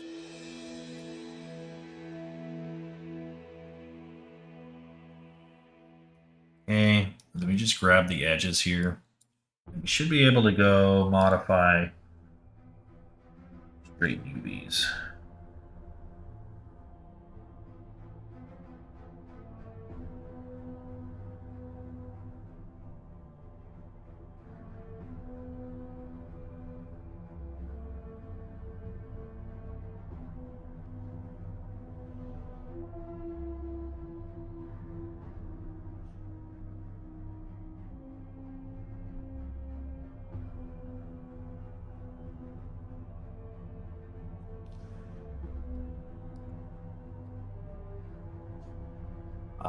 We may have crashed. We'll find out.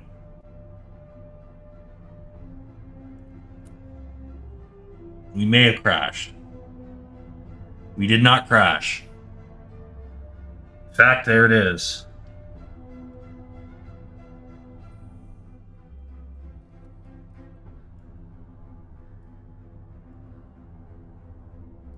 Doesn't look good.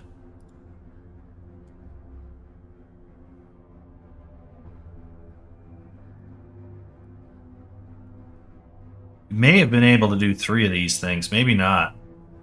We'll have to see.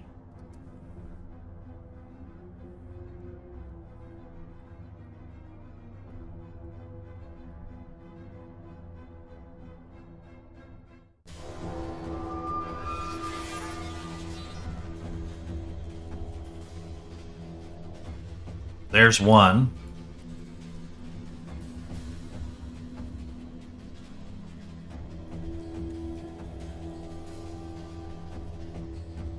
Isolate this guy. Let's see if we can do this like in 10 minutes. It's 4:12 now. Let's crush this thing in 10 minutes.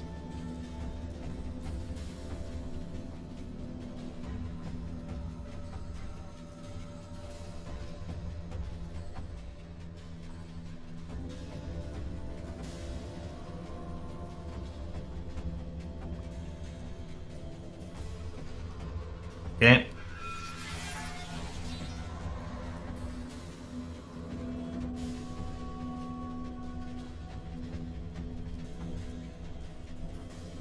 Again, we want to kind of keep it away.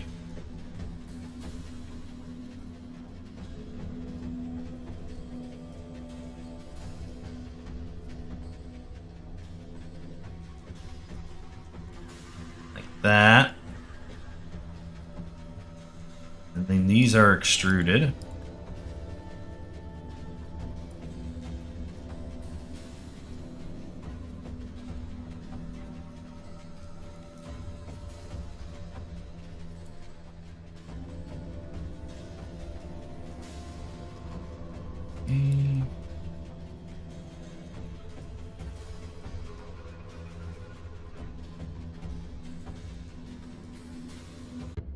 Don't worry about the tweaking just yet. We'll tweak it later. We'll fix it in post, as they say in the film industry.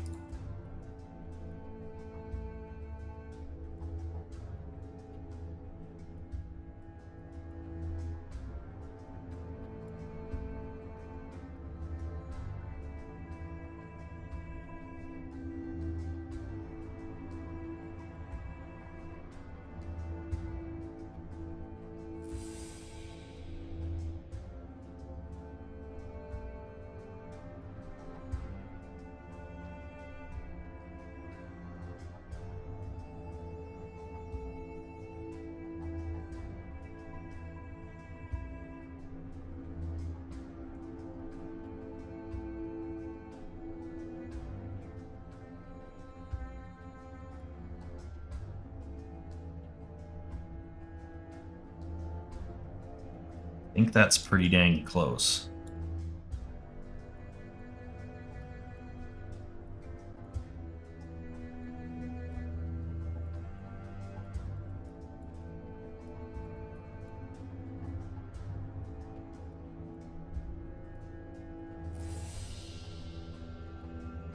It's going to save us a lot of time in the long run.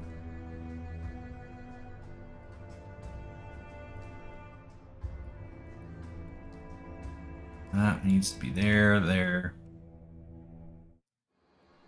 That should be tweaked a bit.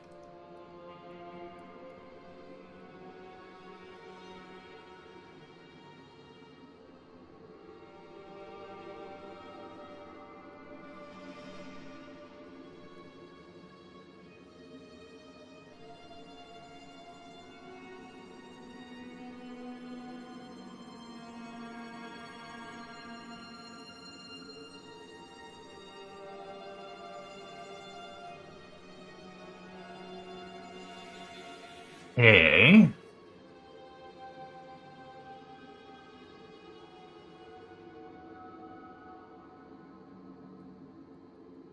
I think the answer is to just do the corners. And then we can add the loops later. Just bang this out as quick as possible.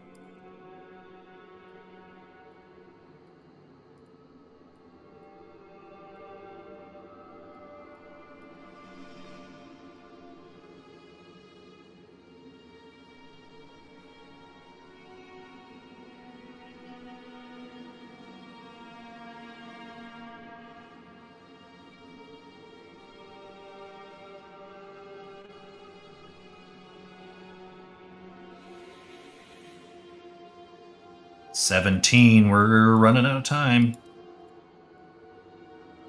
I said 10 minutes.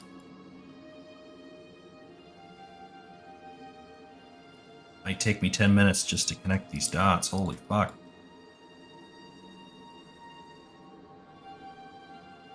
Okay.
Uh-oh.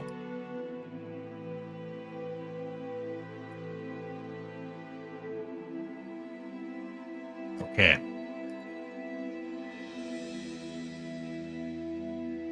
Ooh.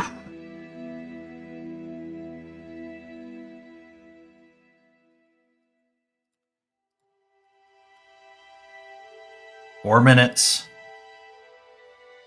I'd say we're over halfway done. It's tight.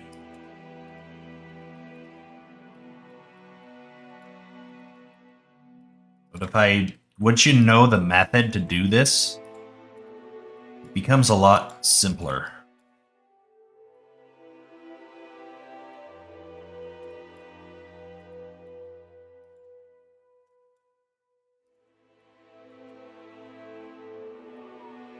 Probably not over there.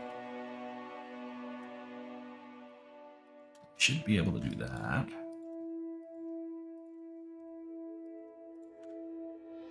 That's what she said, yeah. She probably did. I wasn't listening. I don't listen to women.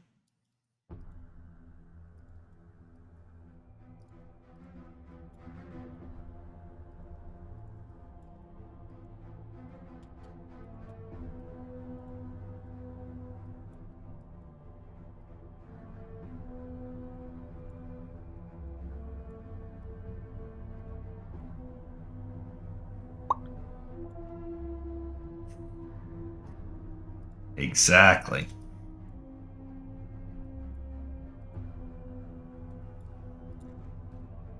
Go there. There.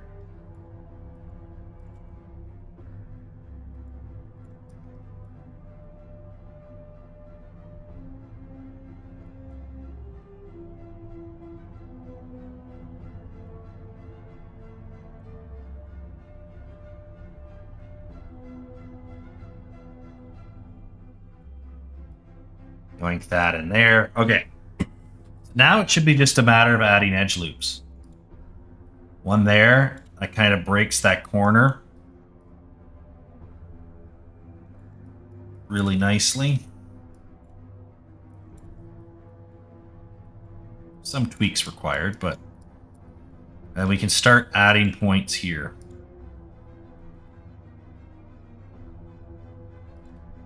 There.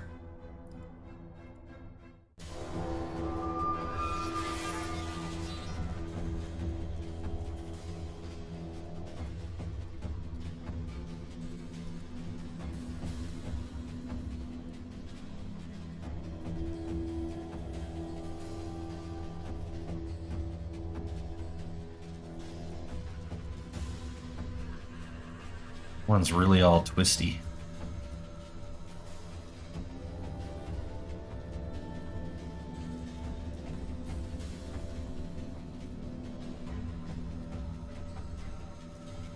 Good enough for me.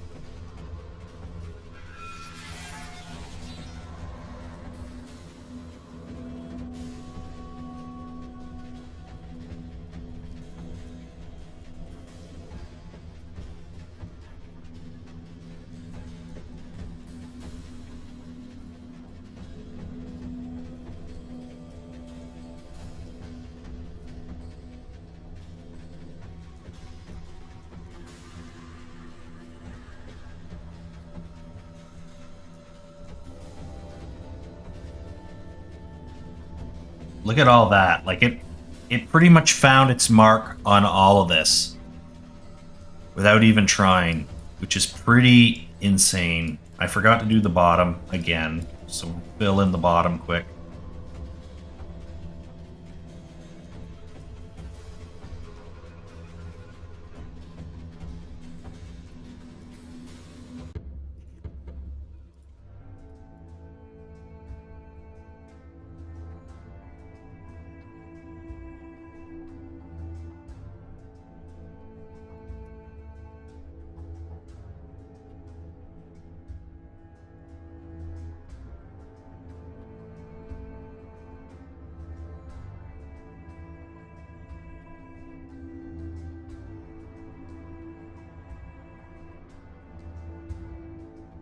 One, two, three. We'll do three on this side, it's fine. Pop these guys. Just to make sure we got the right coverage.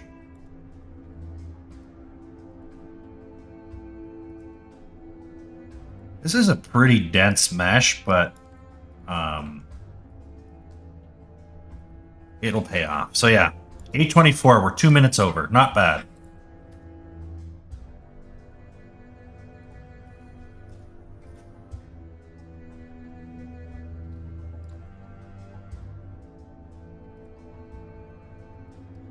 "12-minute retopology."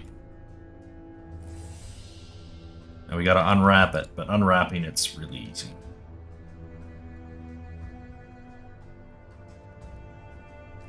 So all the edges, especially this one, this is going to be like stupid easy.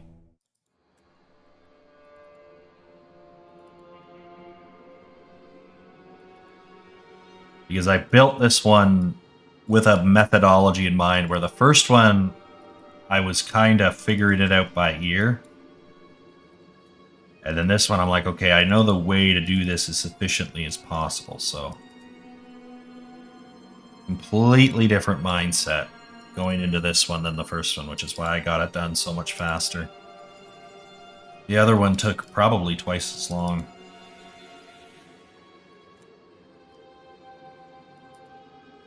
Shows you the difference between having a plan and not having a plan, too.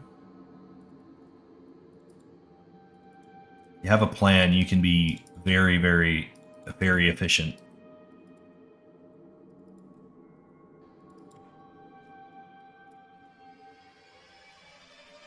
So we're going to Shift X. That cuts everything. Yeah, it looks pretty much exactly the same. You got a little bit of weird stretching here.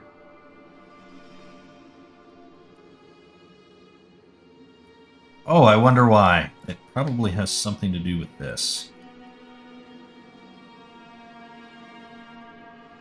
Grab the vertex.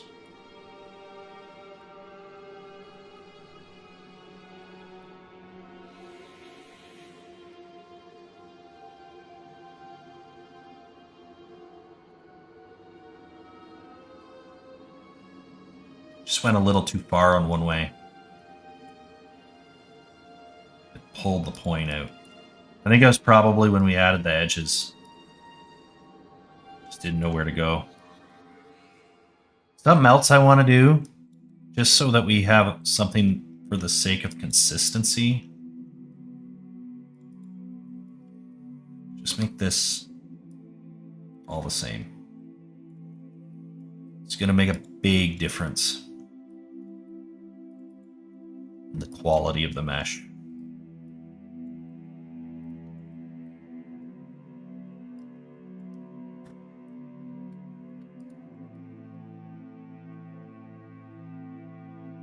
Yeah. Okay. Oh, we should also redo this. Much better. Take this guy. Oops.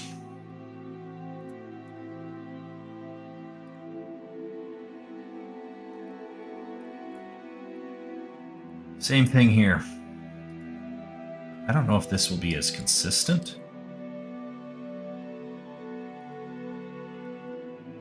Probably. I'm just pushing it back in so just in case we don't go over one of the rocks.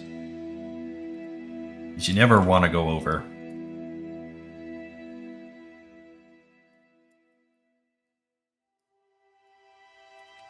There.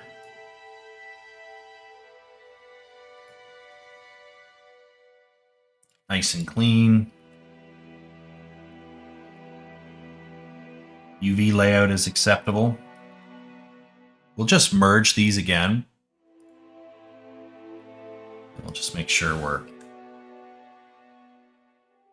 in the right spot. Yeah, you could maybe fit a third one in there. It would be tight. So now we can export this out.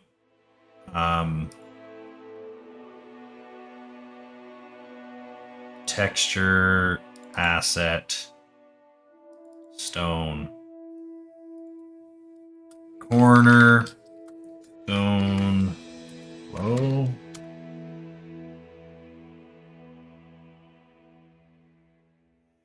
We can open up Marmoset.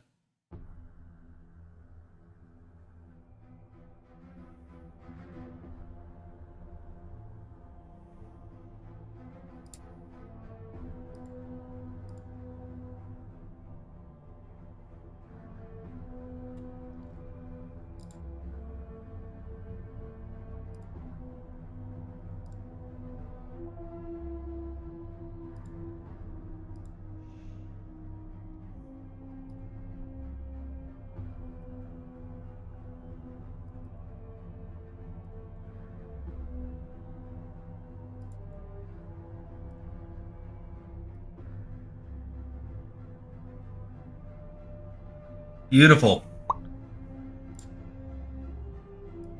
The best rocks you've ever seen.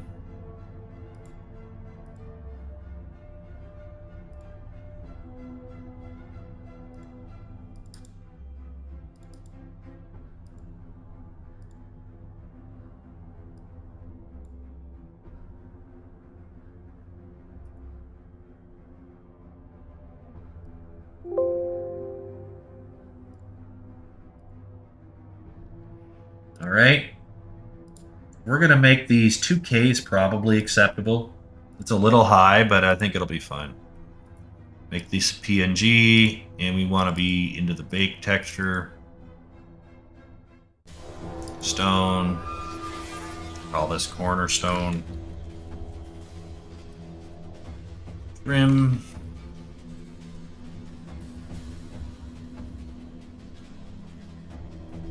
Okay.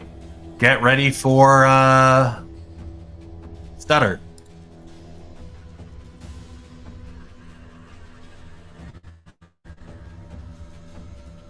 Oh, that was quick. Never mind. There it is.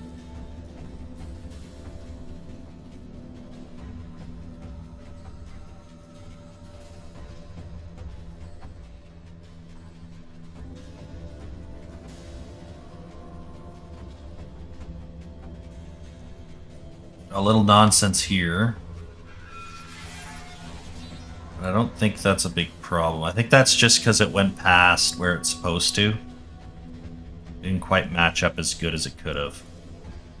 But it's such a minor bit. And it'll be covered in dirt anyway, so. We're going to say that's acceptable. You know, file, save. We're going to make this texture. Just call this stone buildings.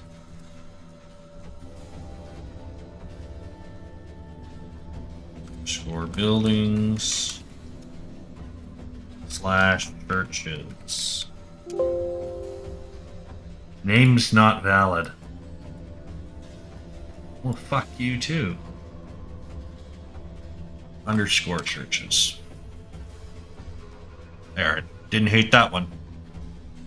So then we can close this. I want to save. We just saved it. Fuck you. Create a texture real quick.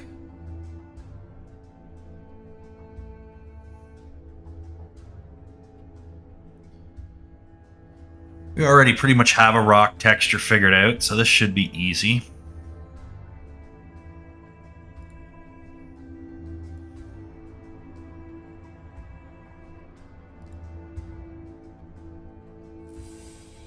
Give it a second.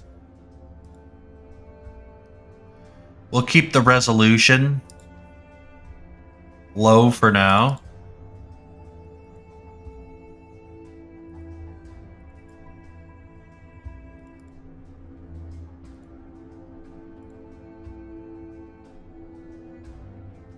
And we can bump it up later.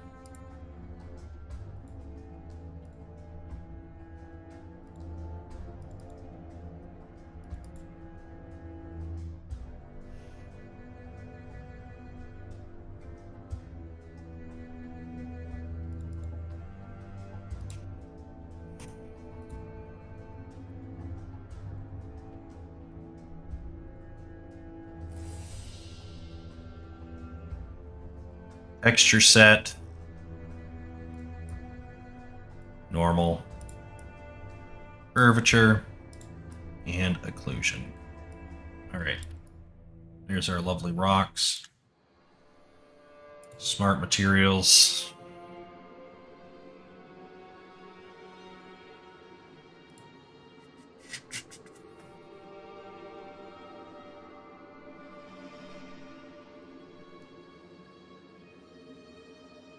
Mud mound is probably the one we want to do.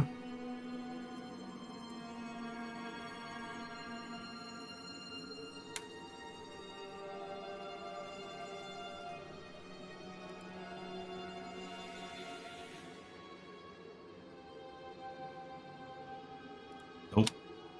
I don't like any of that.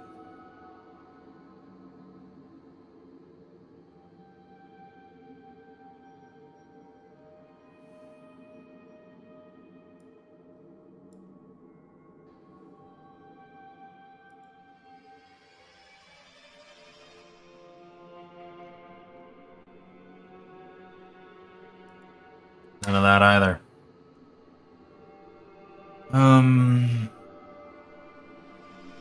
I thought we made a rock color material that was really clean. I'm not seeing it.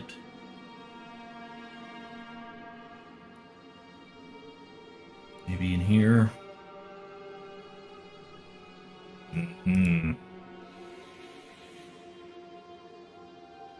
Oh, it's just overlay rock. Okay.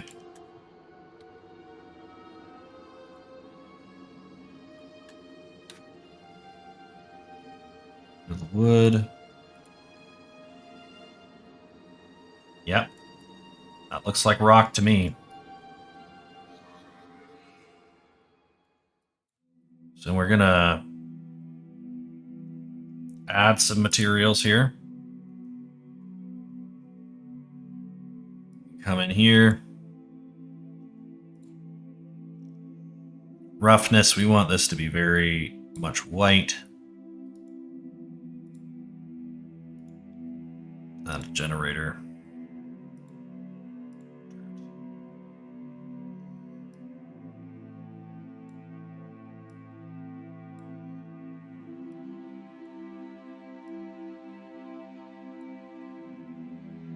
Make this a nice mid-tone. Change that to multiply. Beautiful. Duplicate this, and then instead of that, we're going to change this to a soft light. We want to make this generator. That. Get rid of all the grunge. All the contrast.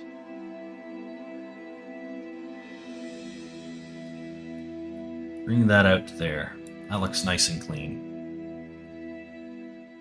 Duplicate this again. Make this into a black mask. We're going to make this a little bit more of like a brown. Like so. Should be able to just come in here. Yeah. See the color difference. It's pretty staggering. We do want to stick that there. And then we just come in here with the opacity. Just to make it a little bit more subtle.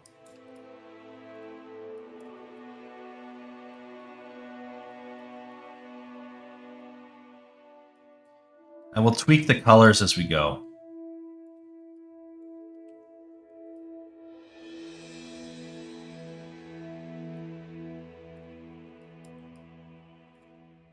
I just want to get it blocked in, and then we can adapt our strategy later.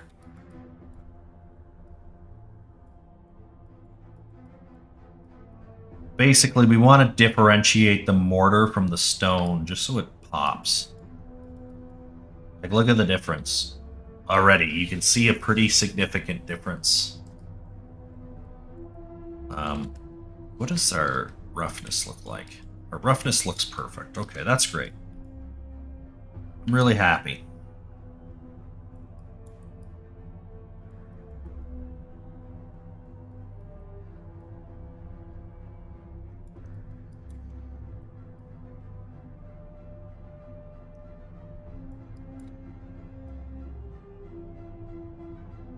The only other thing we want to do that's a little bit different is we want to change the stone in between. You don't want perfectly identical colored stone, so we're going to get a nice sort of cool color, because that'll be less offensive. We'll just do a couple different shades of like a very subtle blue. That's just going to make that. And the reason we want to use cool colors is because when we apply tints to the material that we're going to create, the cool color will react probably the best. You use a nice warm color like an orange or a brown. That can fight things, where cool is kind of a bit more of like a low energy. So it will be, as long as we don't make it too dark, that will cooperate a lot better than something like a yellow or an orange color would. Something cool like a blue or a green that's very subtle. But it's subtle enough that it's different. And then we can just use different tints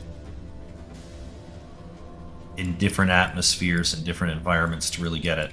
So this area here has a nice sort of warm post-process, so maybe we make the church a bit or a cool post-process, so maybe we make the church a little bit cooler. Not entirely sure, but we can play around with it. We have that flexibility.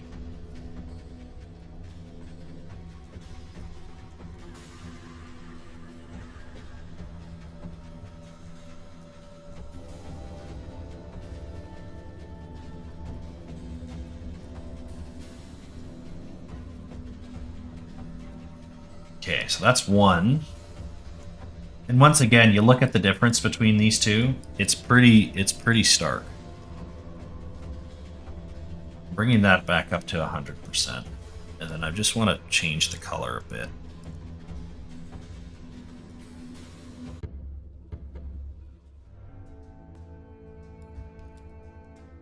That. Roughness. Yeah, no, maximum roughness is the correct call.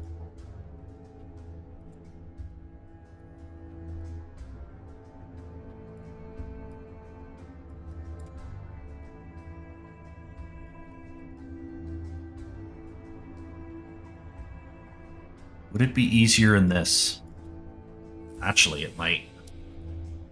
As weird as that sounds.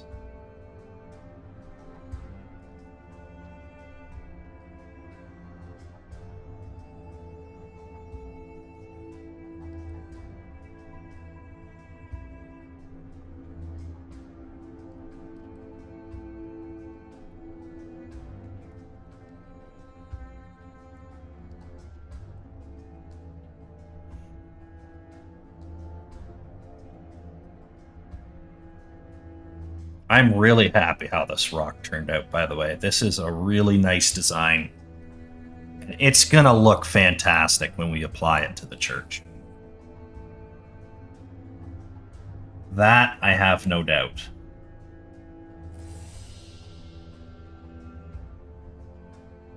Sometimes you overdo it, but you can always remove, so it's not a huge deal. Sometimes you can get good detail erasing.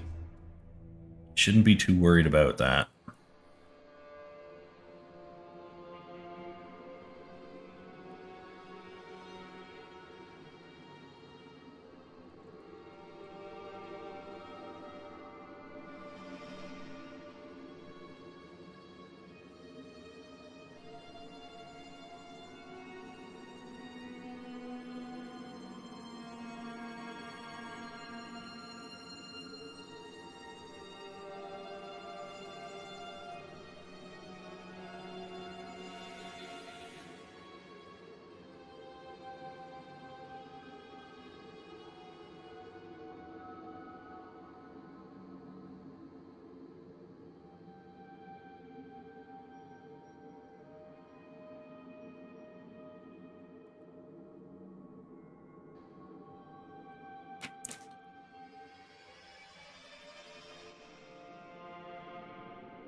That's okay, that's okay. This guy needs a little bit of love. That's great. There we go. Yeah, that's a good speed. Okay. So that's pretty much where we want it. Nice color. It looks very good. It looks very realistic. You can come over here. Just come over top of this. Like I said, we do want a nice color. We're not going to affect the roughness at all. And what we do want is maybe we should add height to the... no, we should leave it alone.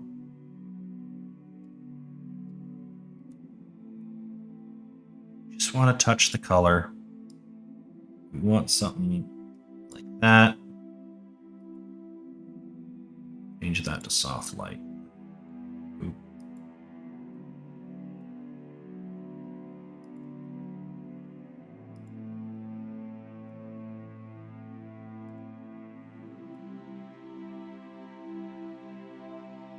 Okay, and then just very subtle.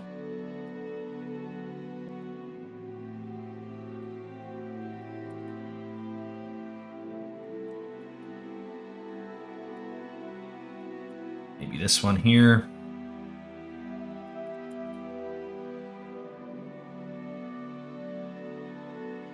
And again, the point of this is to be subtle.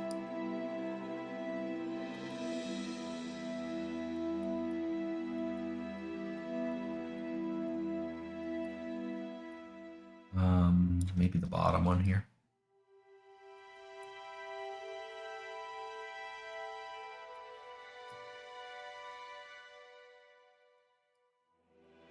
Like you can see there's a difference, but it's not humongous.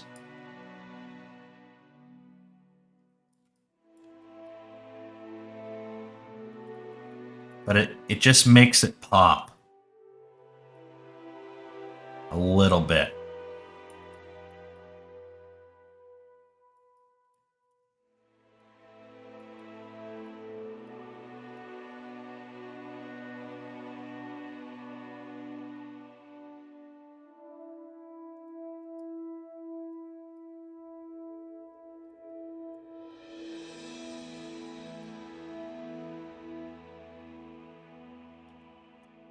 And we duplicate this, and we want this to be a different color.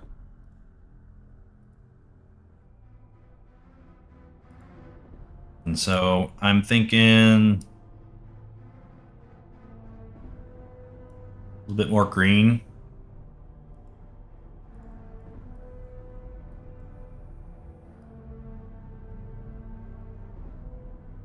That's gotta be, we gotta tweak that a little bit. That's a little bit much. But it's a start.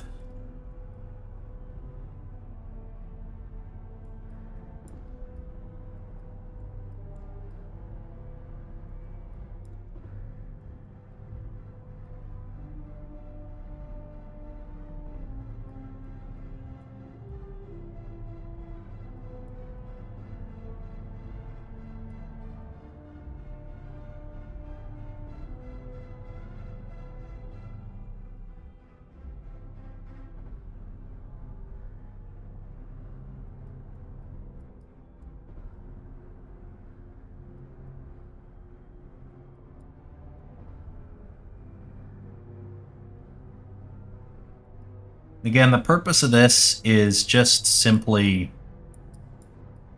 the stones don't all look completely uniform in color. Now, the color scheme right now, it looks almost like a freaking candy or something. Like it just feels a little off and unnatural. And that's okay.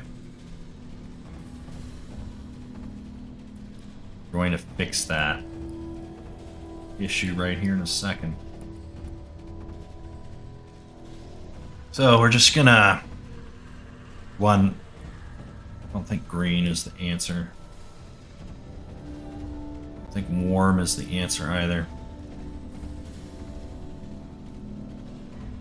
That's a little bit better. I'm just gonna make that a little bit more subtle, like 11%.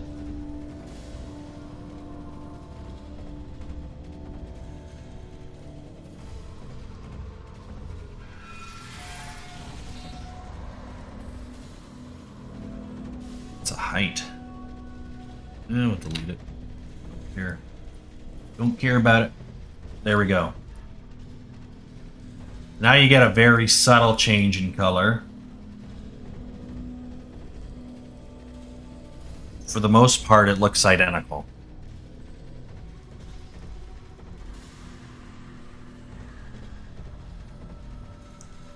export them out. Actually, before we do that, make sure we change this to cornerstone. Come on. Cornerstone.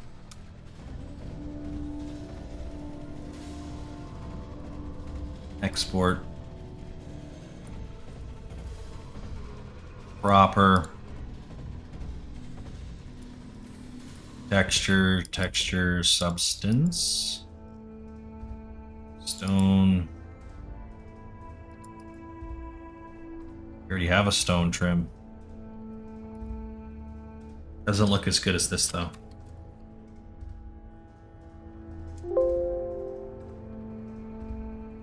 Oh, we're just doing this. Okay.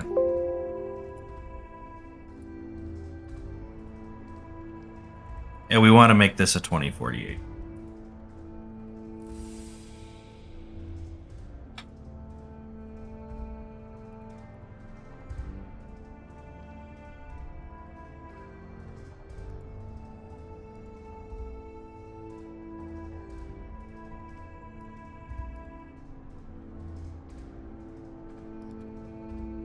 Corner. Stone.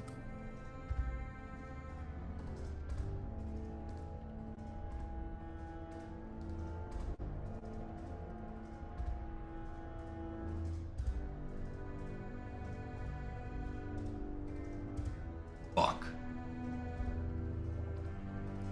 I know exactly where I made the stone trim. It's for that oven.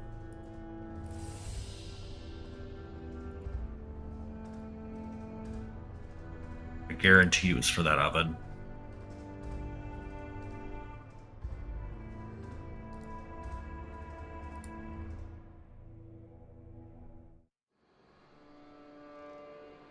Yep.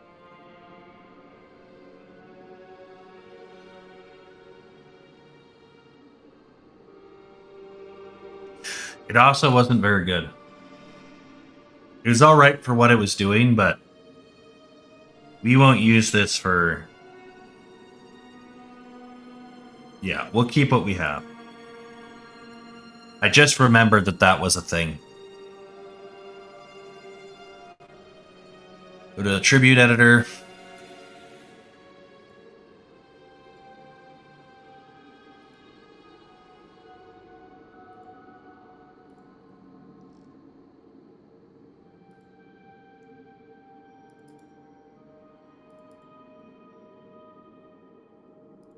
They're all PNG. I don't think it matters.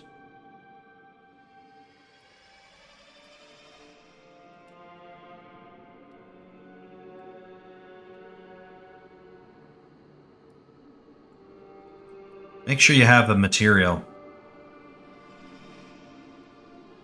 All this cornerstone. Then you can do it.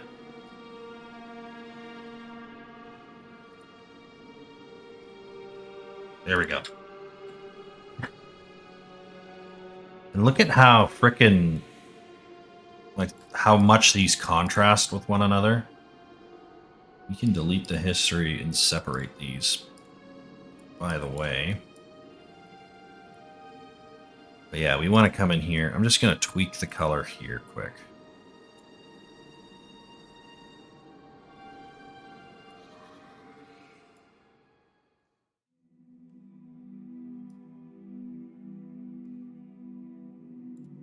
Just make it a little bit warmer.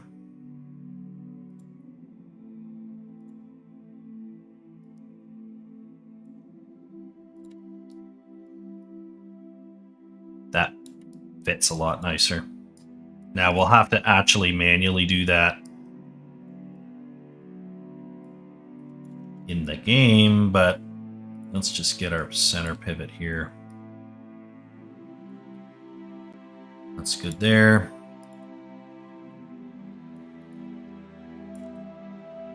That's pretty good there. Look at how nice that looks. That frickin' looks amazing. This is already good here.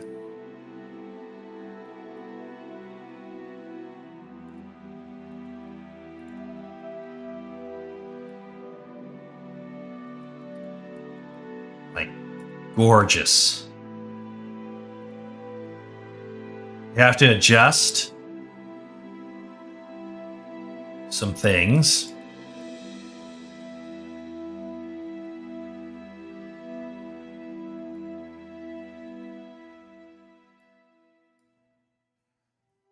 But for the most part, this works really well.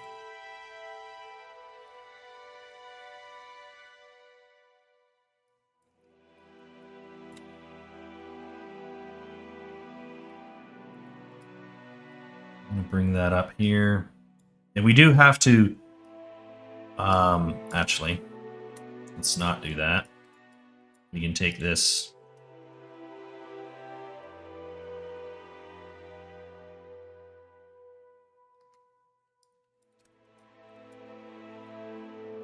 We will have to offset and adjust things to compensate, but that's fine.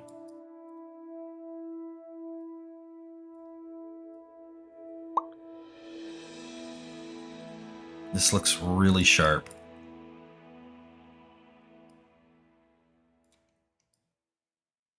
I'm just gonna hide the roof for a second. Hopefully that's perfect. And I can see exactly where this ends, and it's freaking perfect. Just kill it there.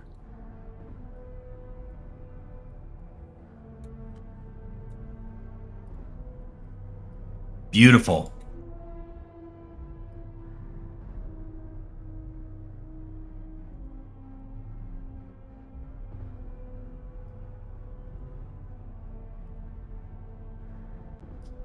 So this here is going to require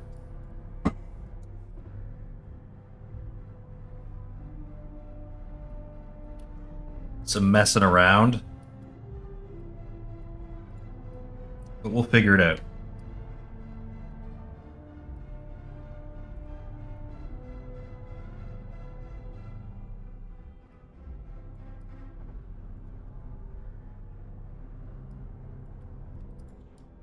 That looks really good. Holy shit.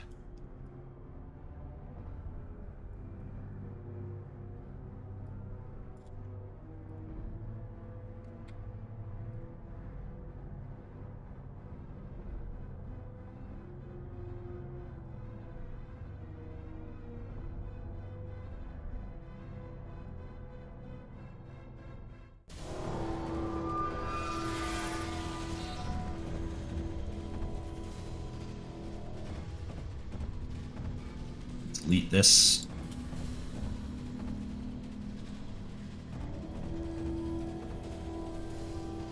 Plug that into there. Probably just delete it here.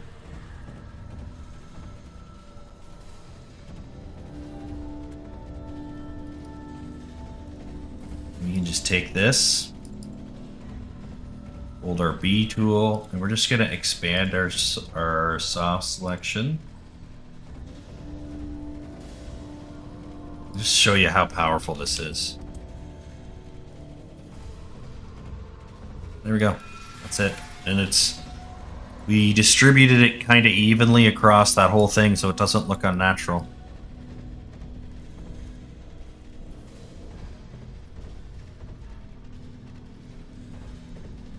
I can take this.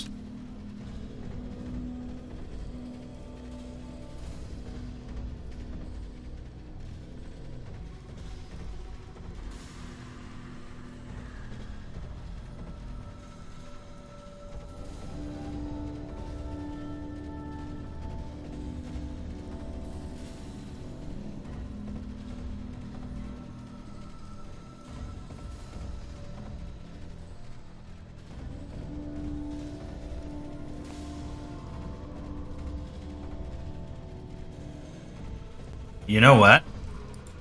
That looks like shit. You know what we can do instead?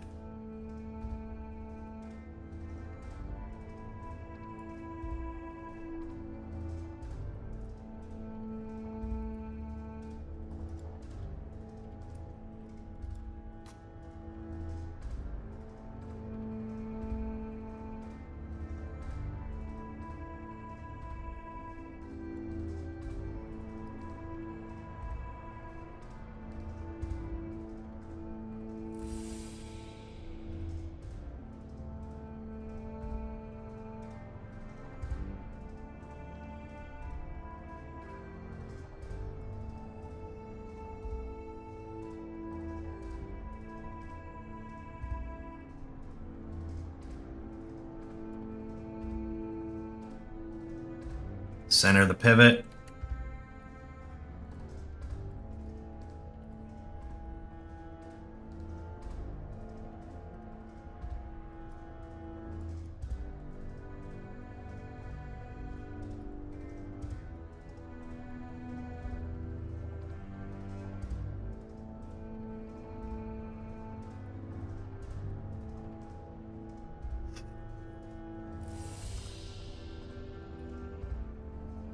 So I don't have a problem with that.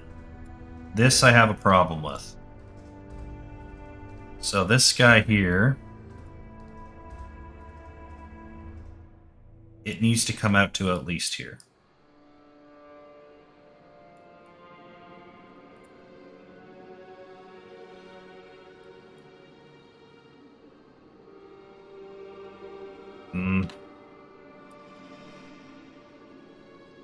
That's easier.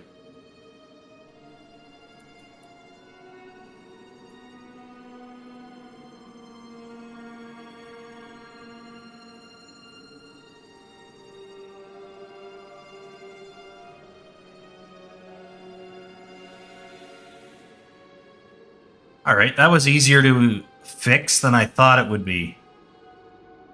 I don't have a problem with the shape of that roof.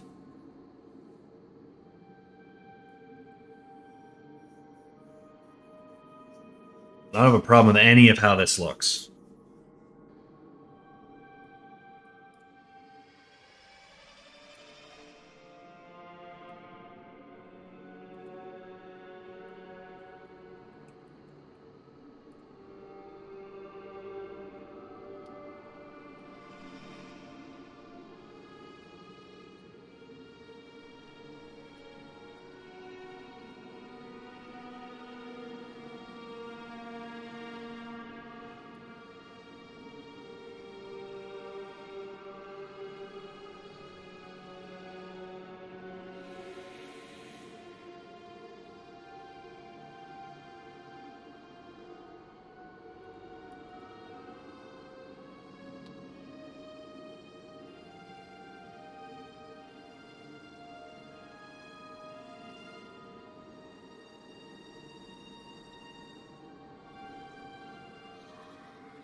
Actually, that top one can just go.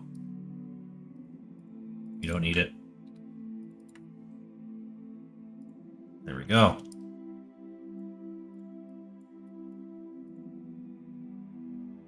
I'm gonna merge this and then center pivot, and we're just gonna do a flip.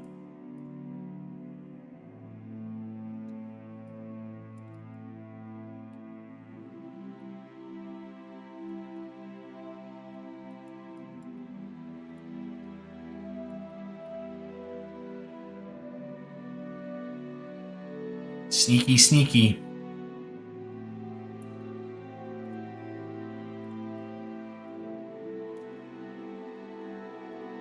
And then the tower, we can do the tower all the way across. So that should be 90 degrees. It is.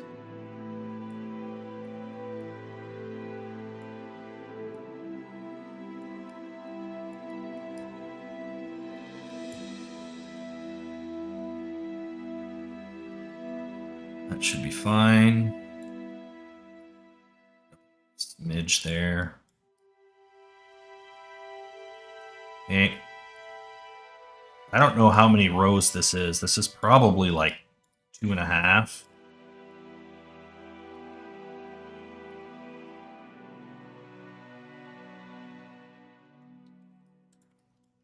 $80, that's perfect.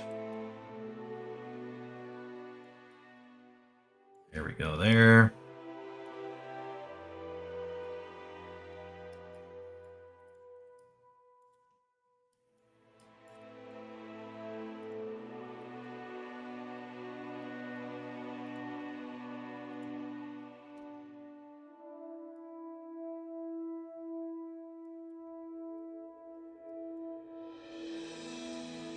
Again, we can use the same, we'll use the same technique to carry it over. I am in awe at how nice this looks, though. That. Like, this looks like a proper stone fortified, gorgeous looking castle. Like, this could be a castle.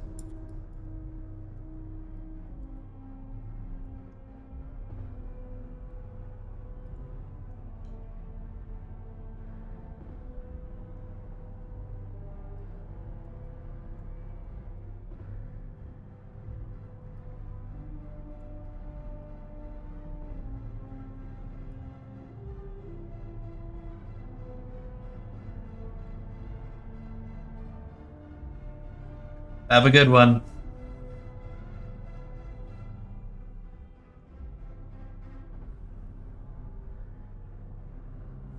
Gabstat, welcome in. Yeah, I'll be doing...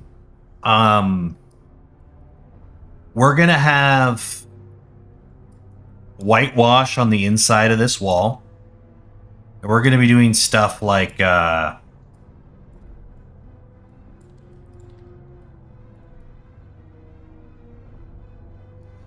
should be able to just delete that. We're going to be doing stuff like murals. And that will be with a layered mesh over top of it. I think that's the best way to do it. Unreal Engine allows for a decals, but decals are projection based. So you have this sort of like a cube that projects stuff onto meshes, and it works really well in certain applications. But I think for this, it would be better if we just made a separate mesh. So that's what I am thinking about doing when we get to that section. Let's take a look here. Is there anything gross on the inside of this? Doesn't look like it. So that's good there. And then we're going to do... some other elements here really quickly. Running out of time, but I just want to get this in.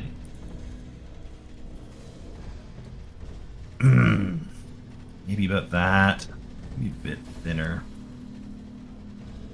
There we go. This is going to be pretty standard. It's just a basic kind of like buttress. It's not a flying buttress. That's a little bit too advanced in the technology that we are allotted with this, but this is going to be just like a standard buttress. Comes off of here.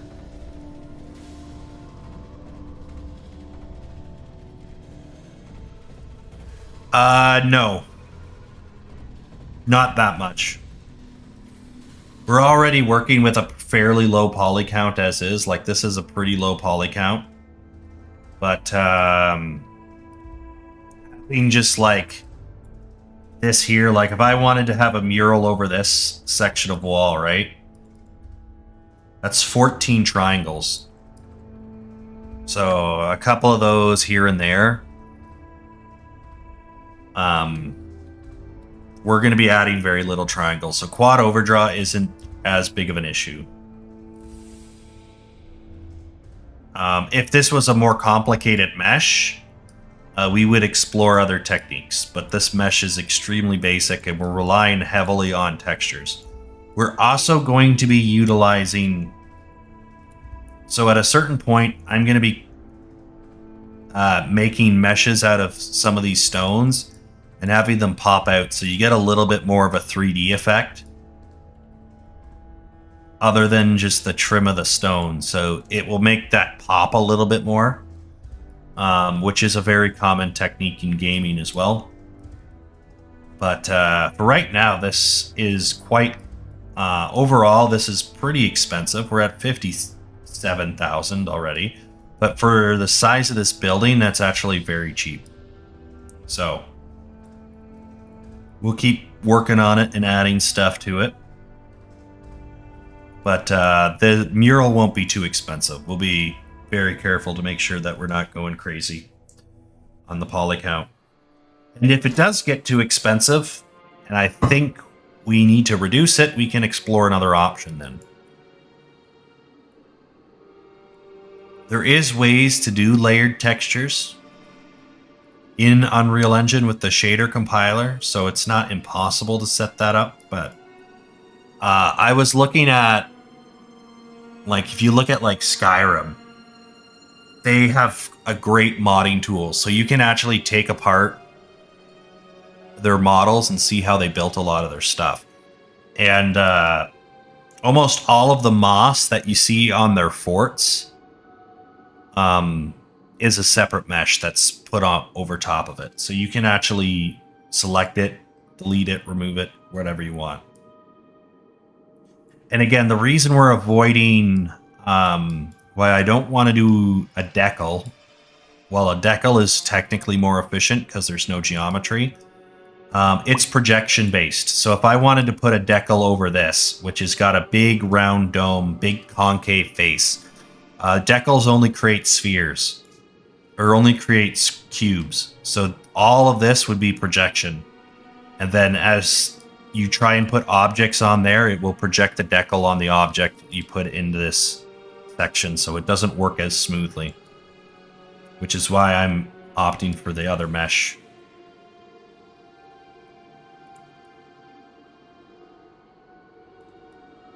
I think that's okay. I think we want to push that a little bit more. I'm going to push this out a bit more, like that. And we're going to add a piece there and bring this down a little bit more. And then square this at the top. Like that.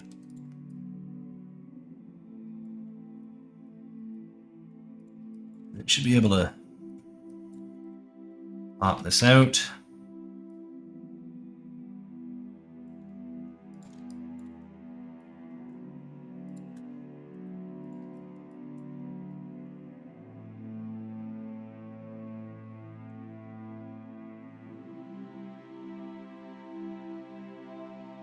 Yeah.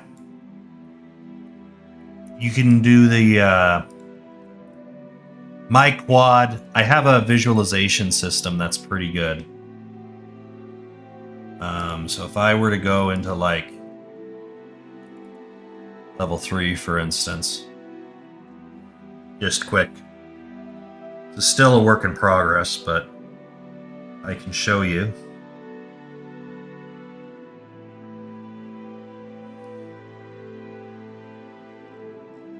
There's some buildings that we've made. I can go into my visualization. Yeah, right here. Optimization. And you can just look at quad overdraw. So you can see we got a lot of blue. You got a little bit of green. You got a little bit of pink and red here in the corners of these ships. But it's not bad. Like at worst, I think it gets to orange. What quad overdraw is it's basically saying it's rendering triangles, but you're not getting anything out of the pixel. So you got like 3 triangles in a single pixel, basically. So you get little sporadic elements of red in there. Got a little bit here with this thing. That is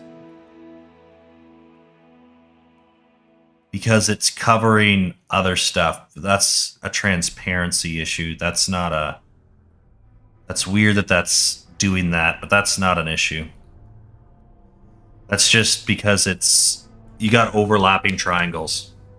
And because this has opacity on it, I think that's why you're getting that. Get a little bit of quad overdraw on that element. But it's mostly yellow, right?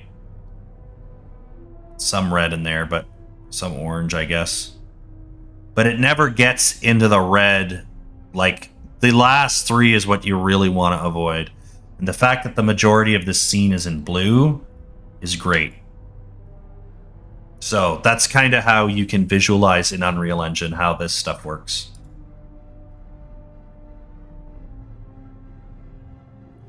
that makes sense to you. But yeah, quad overdraw is basically multiple triangles taking over the same pixel. And so you're rendering unnecessary triangles that aren't visualized.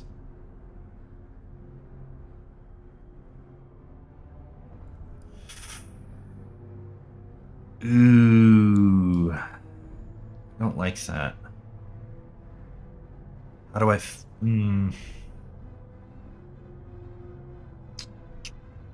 Okay. New plan.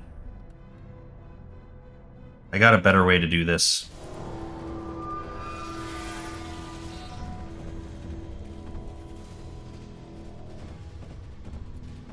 There we go.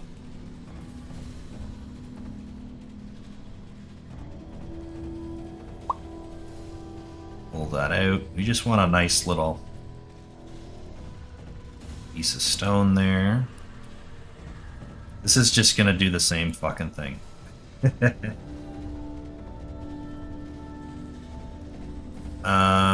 What if I were smart? I'm not smart, but we'll pretend that we are. Pop this up just a bit. And it's got like a bevel on it as well.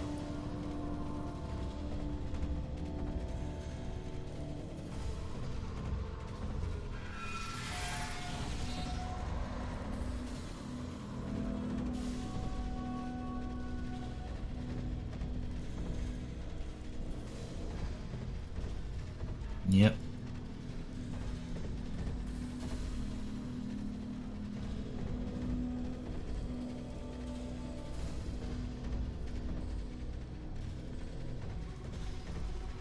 Okay. Come down a bit.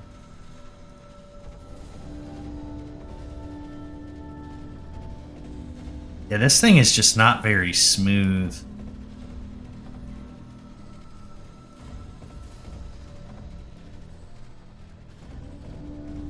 Let's, I got another plan. This isn't just, this is too messy. I don't like how this is turning out.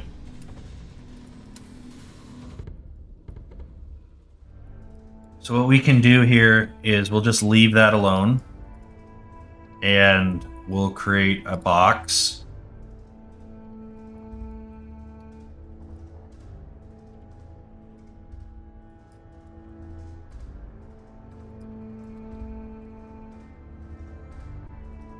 Make it a little bit thinner. And just, I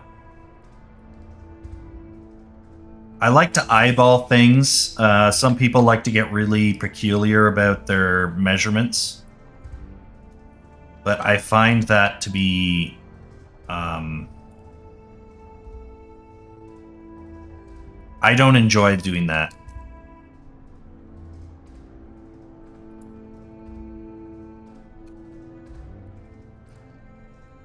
Let's hide the grid so I can just see what I'm doing.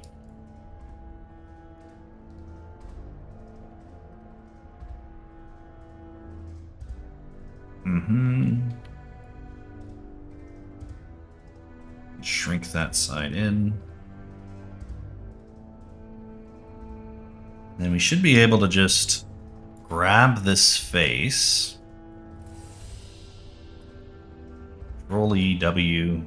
Just pull this across. Change this back to world.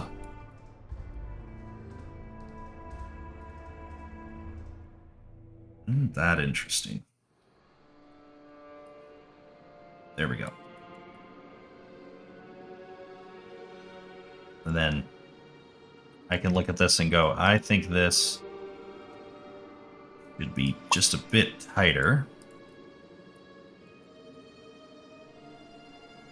And that's pretty much it. Oops, I hit the start button. Hey guys, what's up?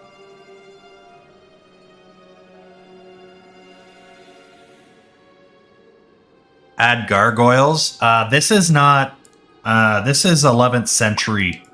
So this is going to be a pretty basic church. We're not going to be adding giant gargoyles and flying buttresses and giant. Like, these windows are very tiny for a reason. This is... I don't know if I have an example. Let me just show you quick. This isn't an exact emulation, but it's a similar design to something like this here. Hold on. Now, this is a simple one here, but there's one that's closer to what I'm trying to emulate. This one here is kind of similar. The buttresses are kind of rotted off on these, but you got a very short, simple window.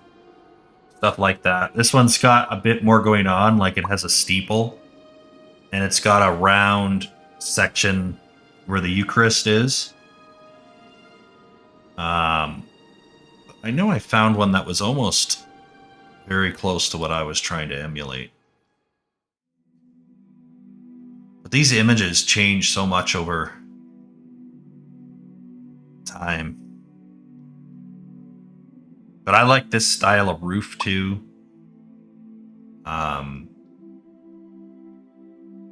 Yeah, something like this here. This is even a little bit too fancy. Because this is like a coastal town.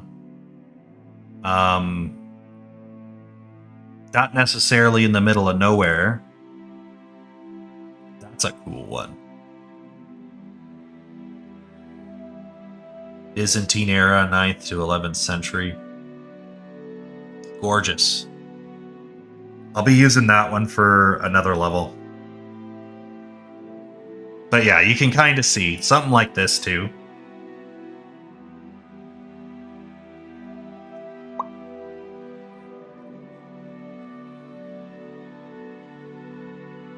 Nothing crazy. I mean, the fact that they have a stone building at all is also pretty impressive.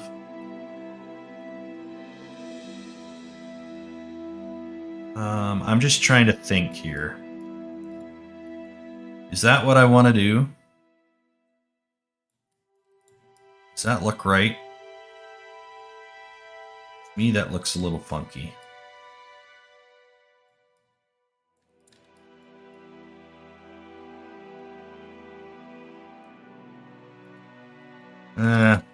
Fuck it.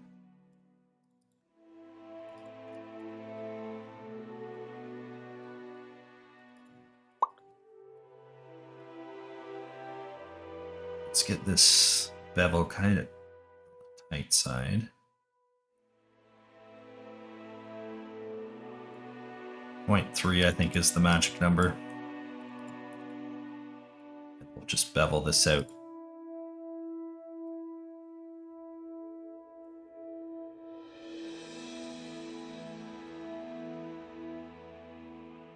Just 0.1. I'll write it in.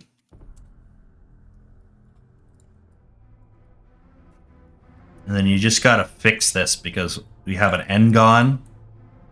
If you know what an n-gon is, it's super gay. So we get rid of them. Can't have a face with more than 4 sides. Minimum 4. Maximum 4. You can have triangles. I don't care about triangles. Especially for this kind of a mesh. Triangles don't matter that much. We just pop that out. Let's see here. Yeah, that's fine. I'm going to tweak the proportions of this. The proportions don't seem right to me, but we'll fix it later. We should be able to just... This should be an easy unwrap because there's no... It's not actually 3D. It's just folded in already, so I should just be able to sew this and unwrap it. Like that. Just apply the stone wall material to it and just scale it so that it blends in with the other stuff. Again, I like to do this stuff by eye because it's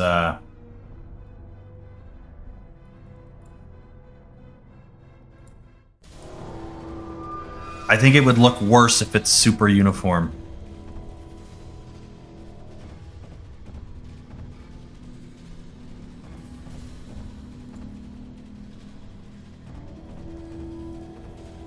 And then we'll just, I have a material already made for this. It's just like a flat stone material, so we just go into Lambert. And call this stone. We should have that. Where are you? Up here.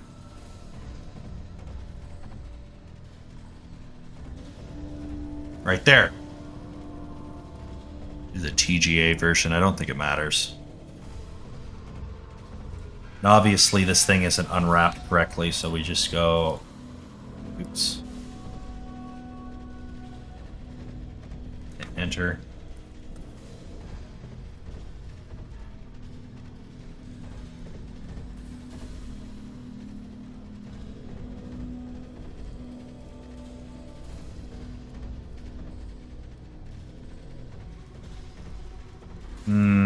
What did I do?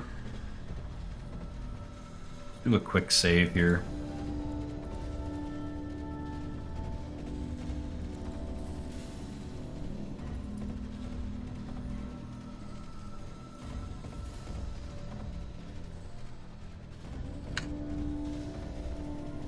I accidentally hit something, and it's locking me out of selection, so we'll just reboot it. And that will fix the issue.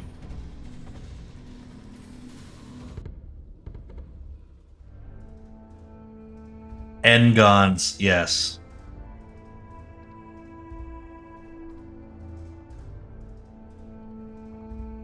Have a good one, Gabstat. We're wrapping up soon too, so you won't be missing much.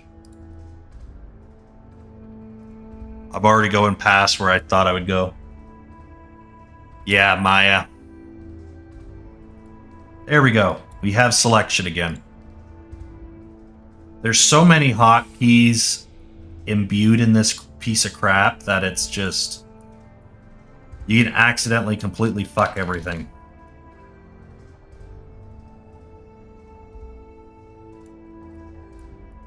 Let's see here. We're going to go here. Here. This doesn't matter. Honestly, the underside doesn't really matter either, if I'm being perfectly honest, but whatever. That should unfold well enough.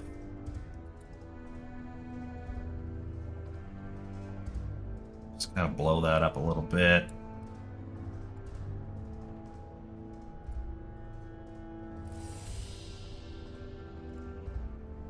Make sure that's smooth.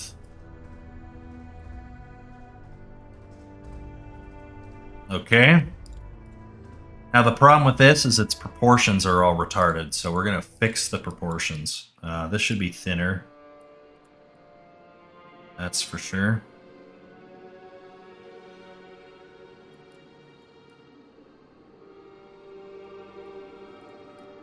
I think this should be a bit closer to the edge. Yeah. Maybe a hair thinner still. I want to make that a little steeper. So we're going to cheat by stretching it that way. Just pull this up.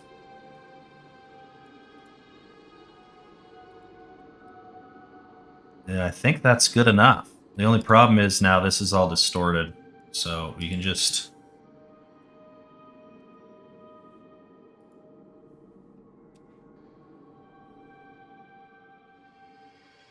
Oh, we didn't fix the scale yet, so let's try that. There we go. Now it accommodates for the new scale. And looks less squished. So we can then take this guy here, and let's say he's over there.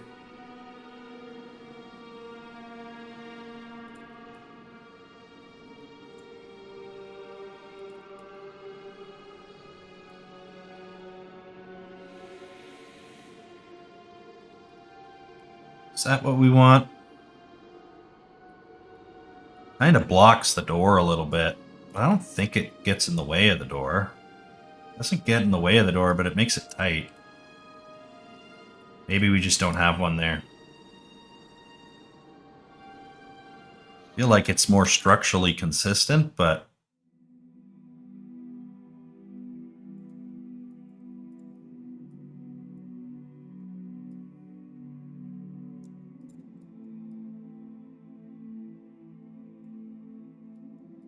it'll be fine.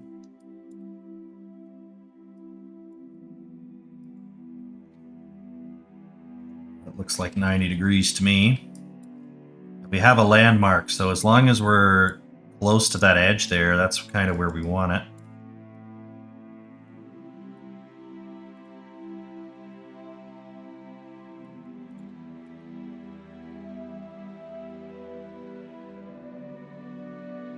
Nah, it's gotta be in there.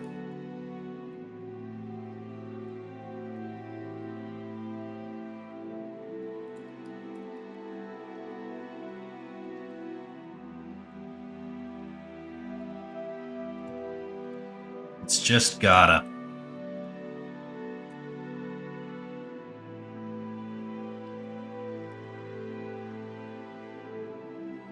Nah. We'll just flip it.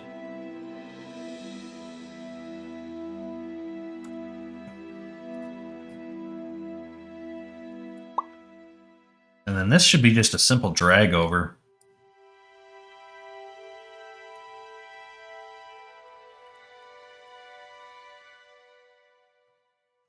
Beautiful.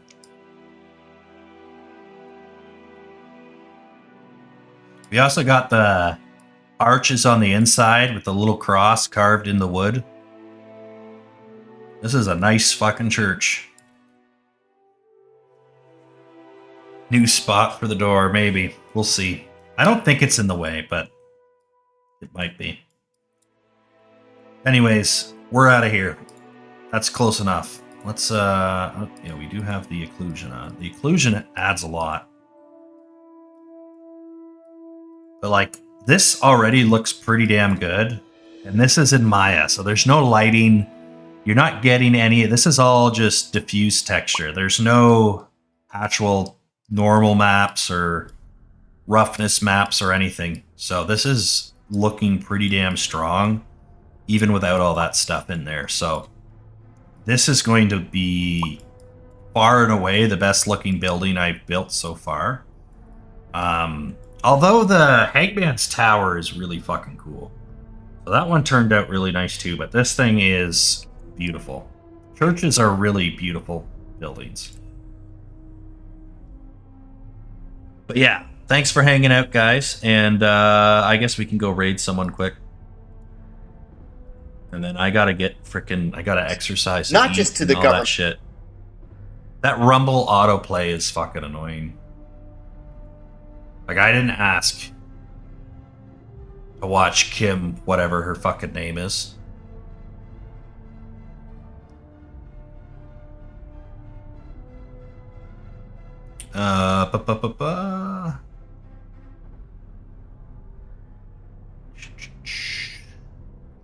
Guess we could do Bannerlord. Bannerlord's a fun game. We'll do Bannerlord.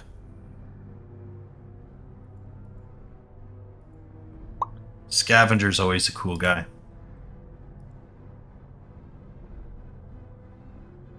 I am using Brave. I can probably figure... I probably just got shields up or something. Yeah, I got... Lock scripts. Maybe I need that on. That will fix it.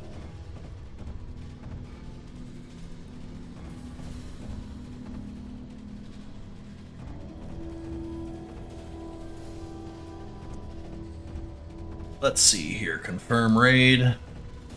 Beautiful.